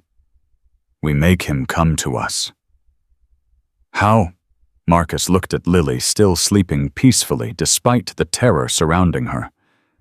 We give him what he wants, or at least make him think we're giving him what he wants. The plan was dangerous, reckless, exactly the kind of thing that could get everyone killed. It was also their only option. You want to use Lily as bait? Rachel's voice was sharp with disbelief. Are you out of your mind? Not Lily. Never Lily. Marcus spread a map of the cathedral and surrounding streets across the table. We make Victor believe we're bringing Grace to him alone. He'll position himself to intercept. But instead of Grace, he'll find us. Every man we have converging on his position from multiple angles. And if he sees through the deception, then we're no worse off than we are now. He's already watching us, already planning. At least this way we control when and where the confrontation happens. Steele studied the map with a tactical eye. There's a lot of open ground around that cathedral, hard to approach without being seen. Which is why we don't approach from the ground. Marcus pointed to several buildings surrounding the church. These rooftops give us overlapping fields of fire. If Victor's on the ground when we spring the trap, he's got nowhere to run. That's a lot of ifs, Hammer observed. You got a better idea? Silence answered him. Then we move in 2 hours. Ghost, I need you to keep monitoring Victor's communications. If he makes another call, I want to know about it. Steele coordinate with your men on rooftop positions. Hammer, you're with me on the ground team. What about me? Grace asked. Her voice was steady, but Marcus could see the fear beneath the surface. You stay here with Rachel and Lily.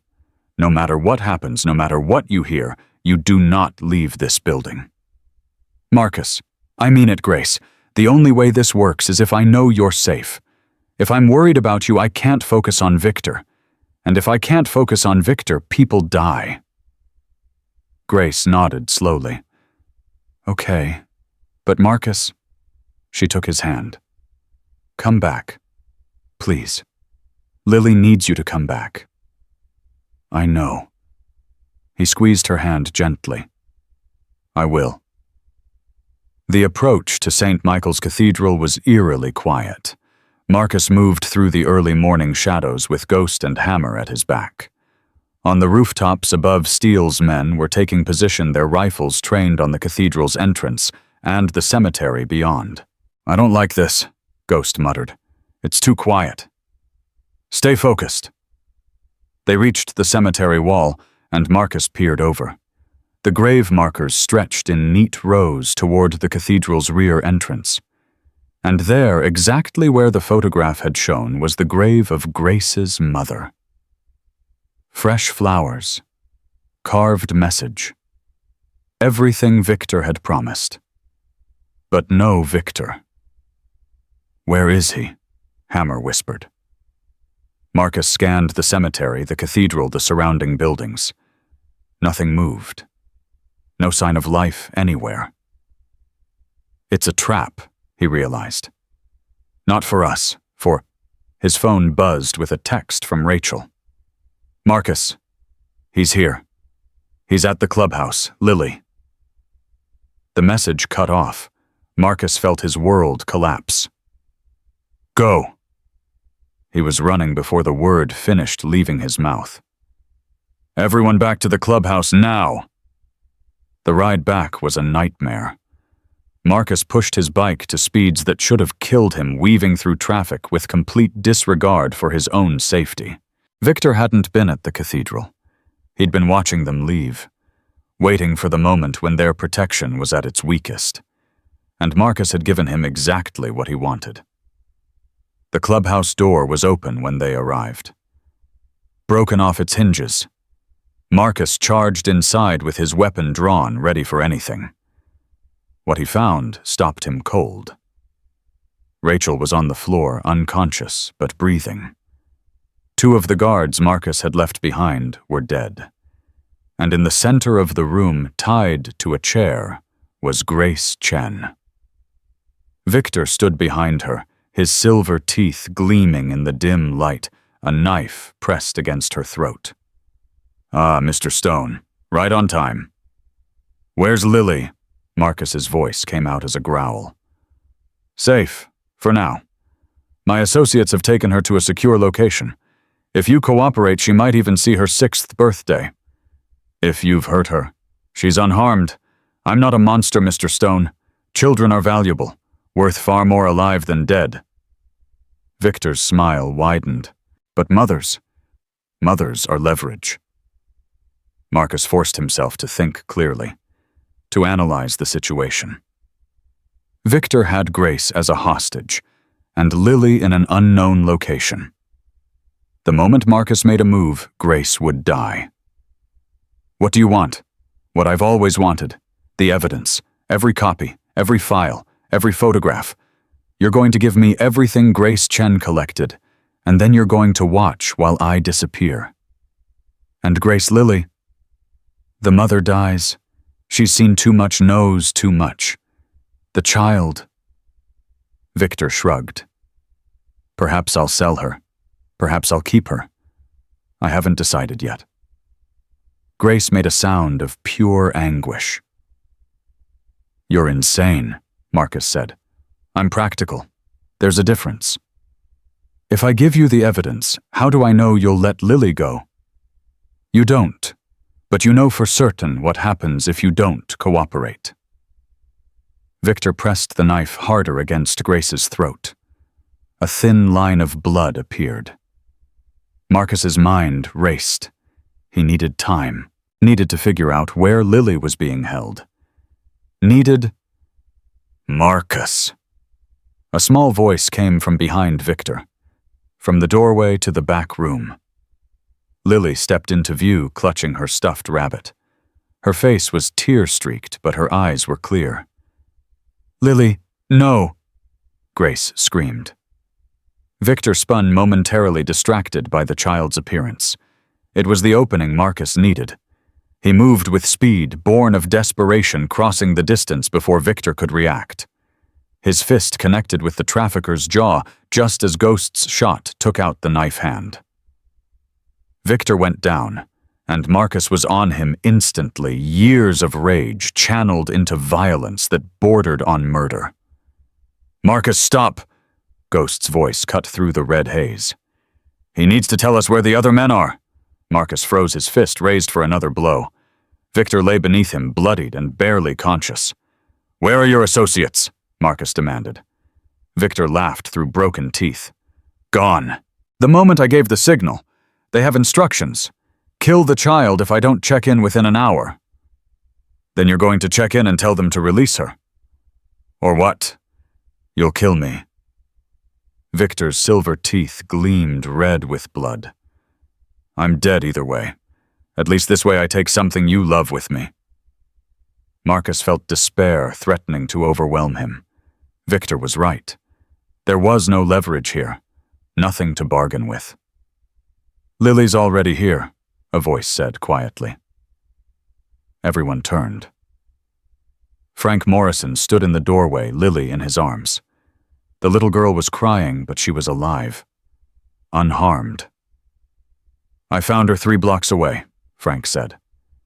Victor's men panicked when they heard the gunshots. They left her in a van and ran. Frank. Marcus couldn't process what he was seeing. How did you... I've been following Victor since he escaped, trying to find a way to make things right. Frank set Lily down, and she immediately ran to her mother, who had freed herself from the chair. I know it doesn't change what I did. Nothing can change that. But I couldn't let him hurt this family. Not after everything they've already been through. Marcus looked at his brother.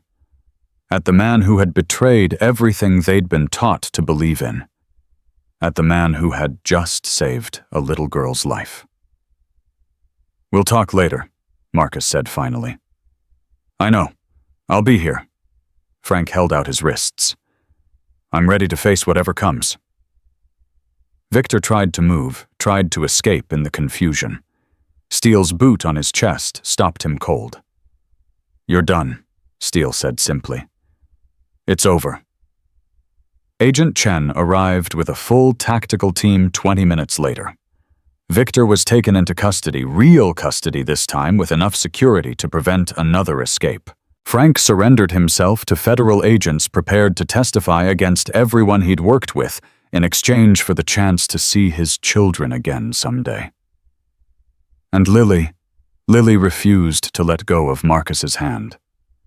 I knew you'd come, she said, her voice small but steady. I knew you wouldn't let the bad man win. How did you get away from them, sweetheart? Frank said he found you in a van. Mr. Buttons. Lily held up her stuffed rabbit. I threw him out the window when the van stopped, so someone would find me, so someone would know where I was. Marcus stared at the little girl who had outsmarted international traffickers. Twice. You're the bravest person I've ever met, he said honestly. My mommy says brave is just scared, but doing it anyway. Lily squeezed his hand. I was really scared, Marcus, But I knew you'd find me, just like you found Mommy." Grace approached, tears streaming down her face. She wrapped her arms around both Marcus and Lily, holding them like she'd never let go. "Thank you," she whispered. "Thank you for everything." Marcus looked around the destroyed clubhouse, at his brothers bloody and exhausted but alive, at Rachel being treated by Doc for a concussion but insisting she was fine, at Steele and Hammer and Ghost, the men who had fought beside him against impossible odds. They had won. Against all odds, they had won. But as Marcus held Lily close and felt the weight of Grace's gratitude, he knew that this wasn't an ending. It was a beginning. 6 months had passed since that night. Marcus stood in a federal courtroom wearing the same uncomfortable suit he'd worn to every proceeding. Across the aisle, Viktor Kozlov sat in chains.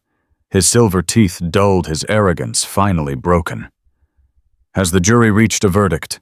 We have your honor." Marcus felt Rachel's hand slip into his. Behind them, Grace held Lily on her lap, the little girl's eyes fixed on the man who had haunted her nightmares for half a year. "On the count of human trafficking, how do you find the defendant? Guilty. On the count of kidnapping, guilty. On the count of murder in the first degree, guilty." The word echoed through the courtroom with each charge. 47 counts. 47 guilty verdicts. Viktor Kozlov would spend the rest of his life in a federal supermax prison, never seeing sunlight again. Lily tugged on Grace's sleeve. "Does this mean the bad man can't hurt us anymore?" Grace looked at Marcus, tears streaming down her face. "Yes, baby. It means he can't hurt anyone anymore." Viktor turned as the guards led him away. His eyes found Marcus across the room, and for a moment, pure hatred blazed in them. Then the door closed, and Viktor Kozlov was gone forever. "Mr. Stone," Agent Chen approached as the courtroom emptied. "I wanted to thank you personally. Without your testimony, without Grace's evidence, this conviction wouldn't have been possible." "What about the others?" 23 convictions so far. Another 15 awaiting trial. We've dismantled the Red Serpent Syndicate's entire West Coast operation. 41 victims rescued and reunited with their families. It's the biggest anti-trafficking success in federal history. Marcus nodded slowly. Numbers. Statistics. They couldn't capture the terror those people had experienced. The lives destroyed. The families torn apart.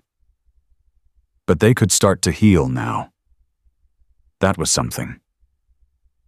"And Frank," Agent Chen's expression softened. "Your brother's cooperation has been invaluable. His testimony helped us identify 17 corrupt officials we never would have found otherwise. The prosecutor is recommending a reduced sentence, 5 to 7 years instead of 20. His family, witness protection. His wife filed for divorce, but she's agreed to supervised visitation once he's released. His children will know their father made mistakes, but they'll also know he tried to make them right." Marcus didn't know how to feel about that. Part of him still burned with the betrayal. Part of him remembered the brother who had taught him to ride a bike, who had protected him from bullies who had promised their dying mother they would always look out for each other. "Family is complicated," Agent Chen said, as if reading his thoughts. "But it's still family." 2 weeks later, Marcus received a call that changed everything. "Mr. Stone, this is Patricia Williams from Family Services. I'm calling about Lily Chen." Marcus's heart stopped. "Is something wrong? Is she okay?" "She's fine, but we need to discuss her placement." "Placement?" "She's with her mother." "Yes, and Grace has been doing wonderfully, but she's been offered a position with a victim advocacy organization in Washington, D.C. It's an incredible opportunity, but it would mean relocating, uprooting Lily from everything she knows." "What does Grace want to do?" She hasn't decided. That's why I'm calling you. Grace said before she makes any decision, she needs to talk to you first. Marcus found Grace sitting alone in the clubhouse's back room, the same space where they'd hidden from Victor's men all those months ago. "You're leaving," he said quietly. "I don't know." Grace looked up at him with tired eyes. "The organization. They want me to help other victims, share my story, train counselors. It's important work." "It is."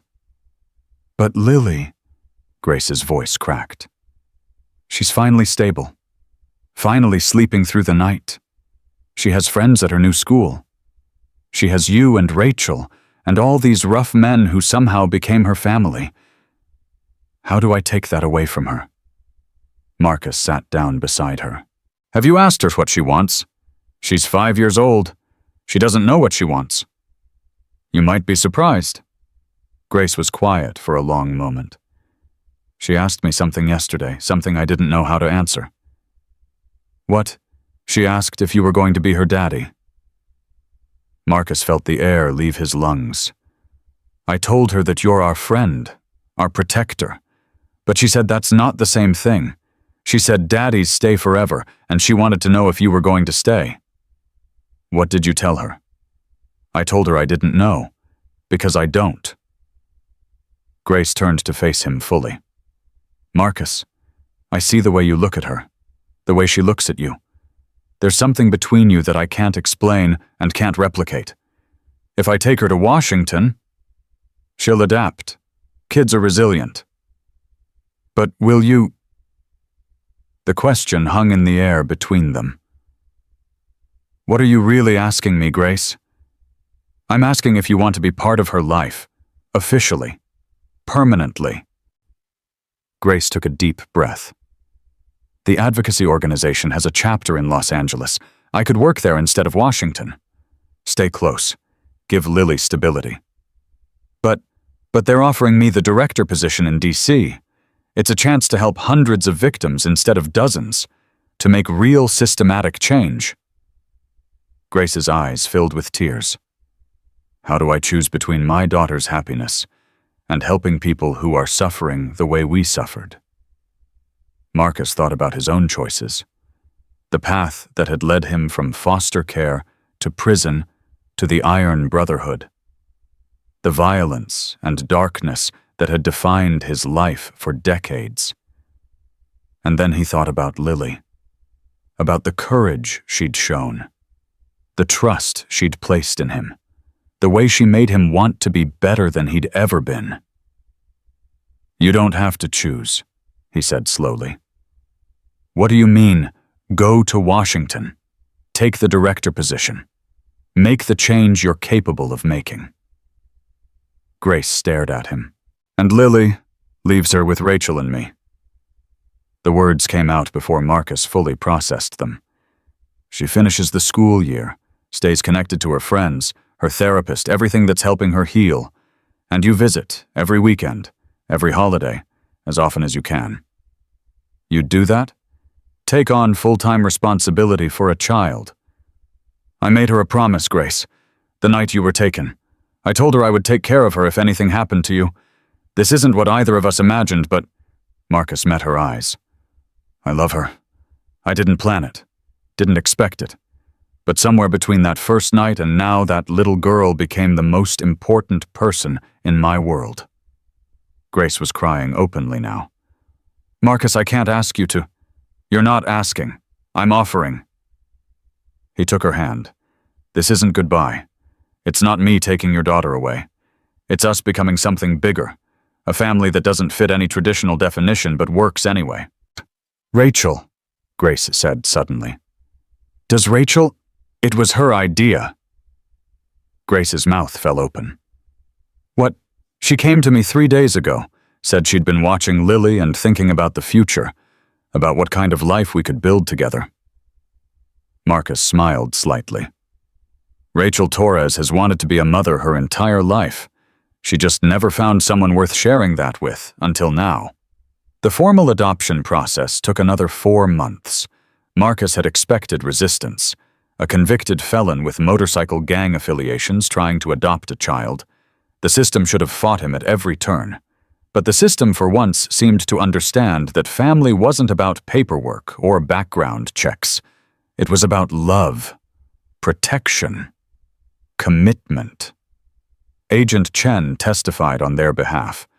Grace's advocacy organization provided character references. Even Steele Rodriguez drove down from Oakland to tell the judge about the man who had risked everything to save strangers. And through it all, Lily drew pictures. She drew Marcus and Rachel standing with her under a rainbow. She drew the clubhouse surrounded by hearts. She drew her mother in Washington connected by a long line to a little girl who was smiling. "These are beautiful," the social worker said during a home visit. "Lily, can you tell me about this one?" Lily pointed to the figures in her latest drawing. "That's my mommy Grace. She helps people who are scared. And that's my daddy Marcus and my mommy Rachel. They keep me safe." "You have 2 mommies and a daddy." "Yep." Lily nodded matter-of-factly. "Some kids have 1 family. I have 2. That makes me extra lucky." The social worker looked at Marcus with something like wonder. "I've been doing this job for 20 years. I've never seen a child this well adjusted after what she went through." "She's special," Marcus said simply. "So are you, Mr. Stone. So are you." The final adoption hearing fell on Lily's 6th birthday. Judge Patricia Williams presided the same judge who had handled Grace's victim advocacy certifications and Rachel's foster parent licensing. "Mr. Stone, Ms. Torres, please approach."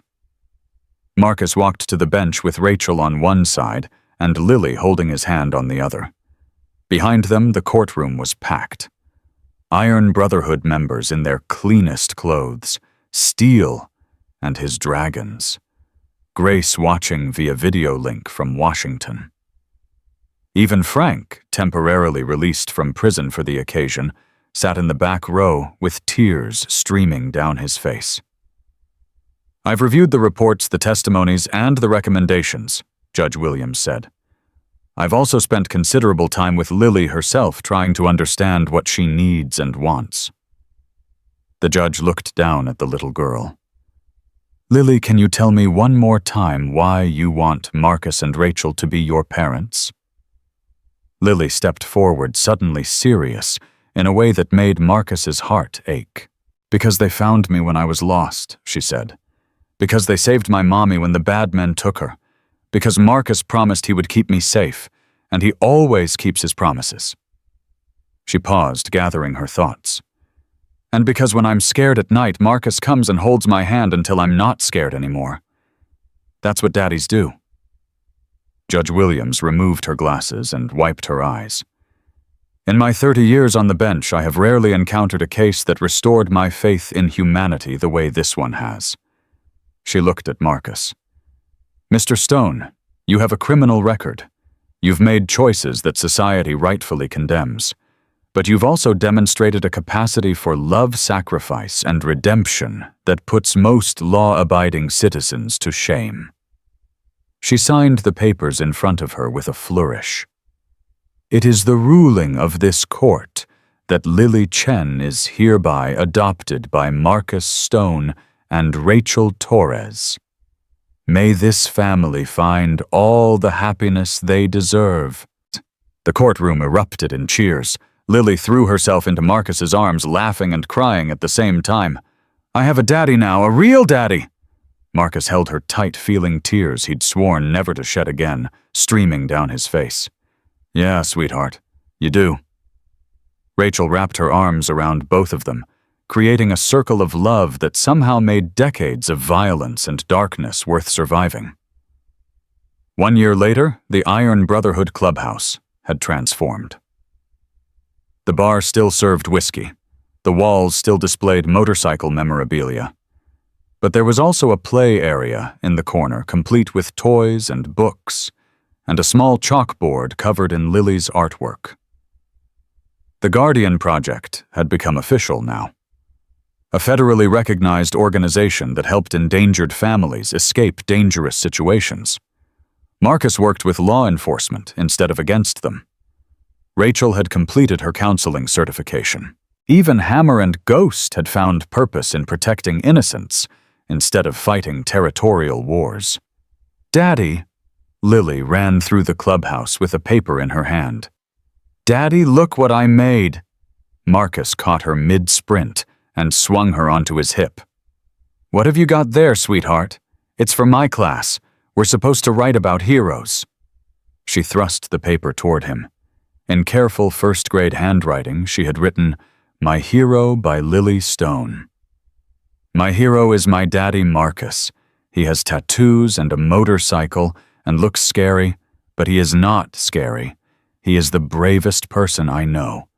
When I was 5, my mommy got taken by bad men.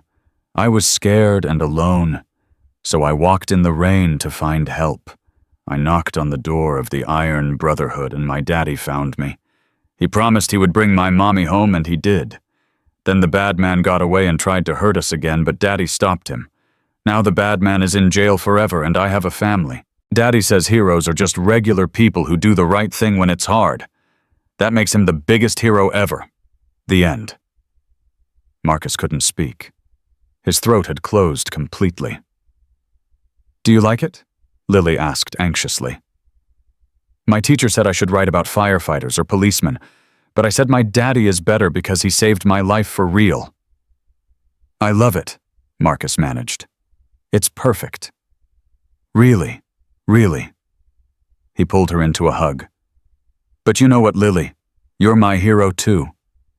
"Me?" "You walked 3 miles in a thunderstorm when you were 5 years old. You kept evidence hidden in your stuffed rabbit. You escaped from kidnappers by throwing Mr. Buttons out a window so someone would find you." Marcus looked into his daughter's eyes. "You're the bravest person I've ever met." Lily beamed. "Mommy Grace says brave is just scared but doing it anyway." "Your Mommy Grace is a very wise woman." "I know. That's why I have 2 mommies. Double the wisdom." Rachel appeared with a tray of snacks for Lily's after-school friends, who were due to arrive any minute. She paused when she saw the paper in Marcus's hand. "Is that the hero essay? Read it." Rachel's eyes moved across Lily's words. By the time she finished, she was crying. "I'm framing this," she said, "right next to the adoption certificate." "Can I show it to Mommy Grace?" Lily asked. "She's calling tonight, right? She calls every night, sweetheart." "I know, but tonight is special. It's the anniversary." Marcus and Rachel exchanged glances. Lily remembered everything, including the date she'd first knocked on the clubhouse door. "Yes," Marcus said. "Tonight is very special." The video call connected at exactly 7 p.m., just as it did every evening. Grace's face filled the screen, tired but radiant. Behind her, Marcus could see the offices of the National Victim Advocacy Center, where Grace had helped rescue over 300 trafficking victims in the past year alone. "There's my birthday, girl." "It's not my birthday, Mommy Grace. That was 3 months ago." "I know, but it's your family-versary, the day you became the bravest girl in the whole world." Lily climbed onto Marcus's lap so she could see the screen better. "Daddy cried when he read my hero essay." "Did he now?" Grace grinned. "The fearsome reaper reduced to tears by a first grader." "It was dust in my eye," Marcus said gruffly. "Sure it was." "Tell Mommy Grace about the other thing," Rachel prompted. Lily bounced excitedly. "Oh yeah, guess what happened at school today?" "What? A new boy came to my class. His name is Miguel. He's from somewhere far away, and he doesn't speak English very good yet, and some kids were being mean to him." Lily's face grew serious, so I sat with him at lunch and helped him understand the teacher, and now we're friends. Grace's eyes glistened. "That was very kind of you, baby." I remembered being scared and alone. Nobody should feel like that. Lily looked up at Marcus. Daddy says the best way to thank people who helped you is to help other people. Your daddy is absolutely right. The conversation continued for another 30 minutes, covering everything from Lily's spelling test, to Grace's latest case, to Rachel's plans for the Guardian Project's expansion. It was the kind of ordinary family conversation that Marcus had never experienced as a child, and never expected to have as an adult. When the call ended, Lily yawned hugely. "Time for bed, sweetheart. Can you tell me the story first? Which story? You know which one, Daddy." Marcus smiled. Every night for a year, Lily had asked for the same story. And every night Marcus had told it with the same words. He carried her to her bedroom, the walls covered in photographs of all her family members. Grace in Washington, Frank's children, who Lily called her cousins, Steele and Hammer, and Ghost honorary uncles who spoiled her rotten, the trafficking victims she called her rescue siblings, and in the center the largest photo of all Marcus and Rachel holding Lily on adoption day. "Once upon a time," Marcus began as he tucked her in, "there was a very brave little girl named Lily. That's me. That's you. One stormy night something terrible happened to Lily's mother. Bad men took her away, and Lily was all alone. But I wasn't really alone. No, because Lily was braver than anyone knew. She walked through the rain all by herself until she found a door. The clubhouse door. The clubhouse door. And she knocked 3 times. And when the door opened, she said the words that changed everything." Lily closed her eyes, smiling. "Please help my mom." And the men inside that clubhouse, who everyone thought were scary and dangerous, they made a promise. They said they would find Lily's mother. They said they would protect Lily no matter what. And they kept that promise. Because you always keep your promises. Because I always keep my promises. Marcus leaned down and kissed her forehead. And that brave little girl, she didn't just save her mother. She saved all of us. She taught us that family isn't about blood or law or what society expects. Family is about who shows up when you need them, who fights for you when you can't fight for yourself, who loves you not because they have to, but because they choose to. Lily's breathing had slowed. She was almost asleep. "The end," she murmured. Marcus looked at his daughter, this miracle of courage and hope, who had walked into his life on a stormy night and refused to leave. "No, sweetheart," he said softly. "This is just the beginning." He turned off the light and walked to the door. In the hallway, Rachel was waiting for him. Her eyes bright with tears, she didn't bother hiding anymore. "She's asleep. Almost." Rachel took his hand. "You know that viral video, the one that started all this? What about it? It hit 50 million views today. People all over the world are sharing it again because of the anniversary. The comments." Rachel shook her head. "Thousands of messages from people saying Lily's story gave them hope. That it reminded them good people still exist." Marcus thought about that little girl walking through the rain, about the courage it took to knock on a stranger's door, about the way a single moment of bravery had rippled outward, touching lives neither of them would ever know. "She changed everything," he said quietly. "She changed you." "Yeah," Marcus pulled Rachel close. "She did." Through the window, the city stretched out beneath a sky full of stars. Somewhere out there, other children were scared and alone. Other families were being torn apart by violence and cruelty. The world was still full of monsters, but it was also full of people willing to fight them. People who answered knocks on their doors. People who kept their promises. People who understood that love was worth any risk. Marcus Stone had spent 40 years believing he was beyond redemption, that the darkness inside him was permanent and absolute. A 5-year-old girl had proved him wrong, and as he stood there surrounded by the family he'd never expected to have, Marcus finally understood what his father had tried to teach him before dying all those years ago. Heroes aren't born. They're made.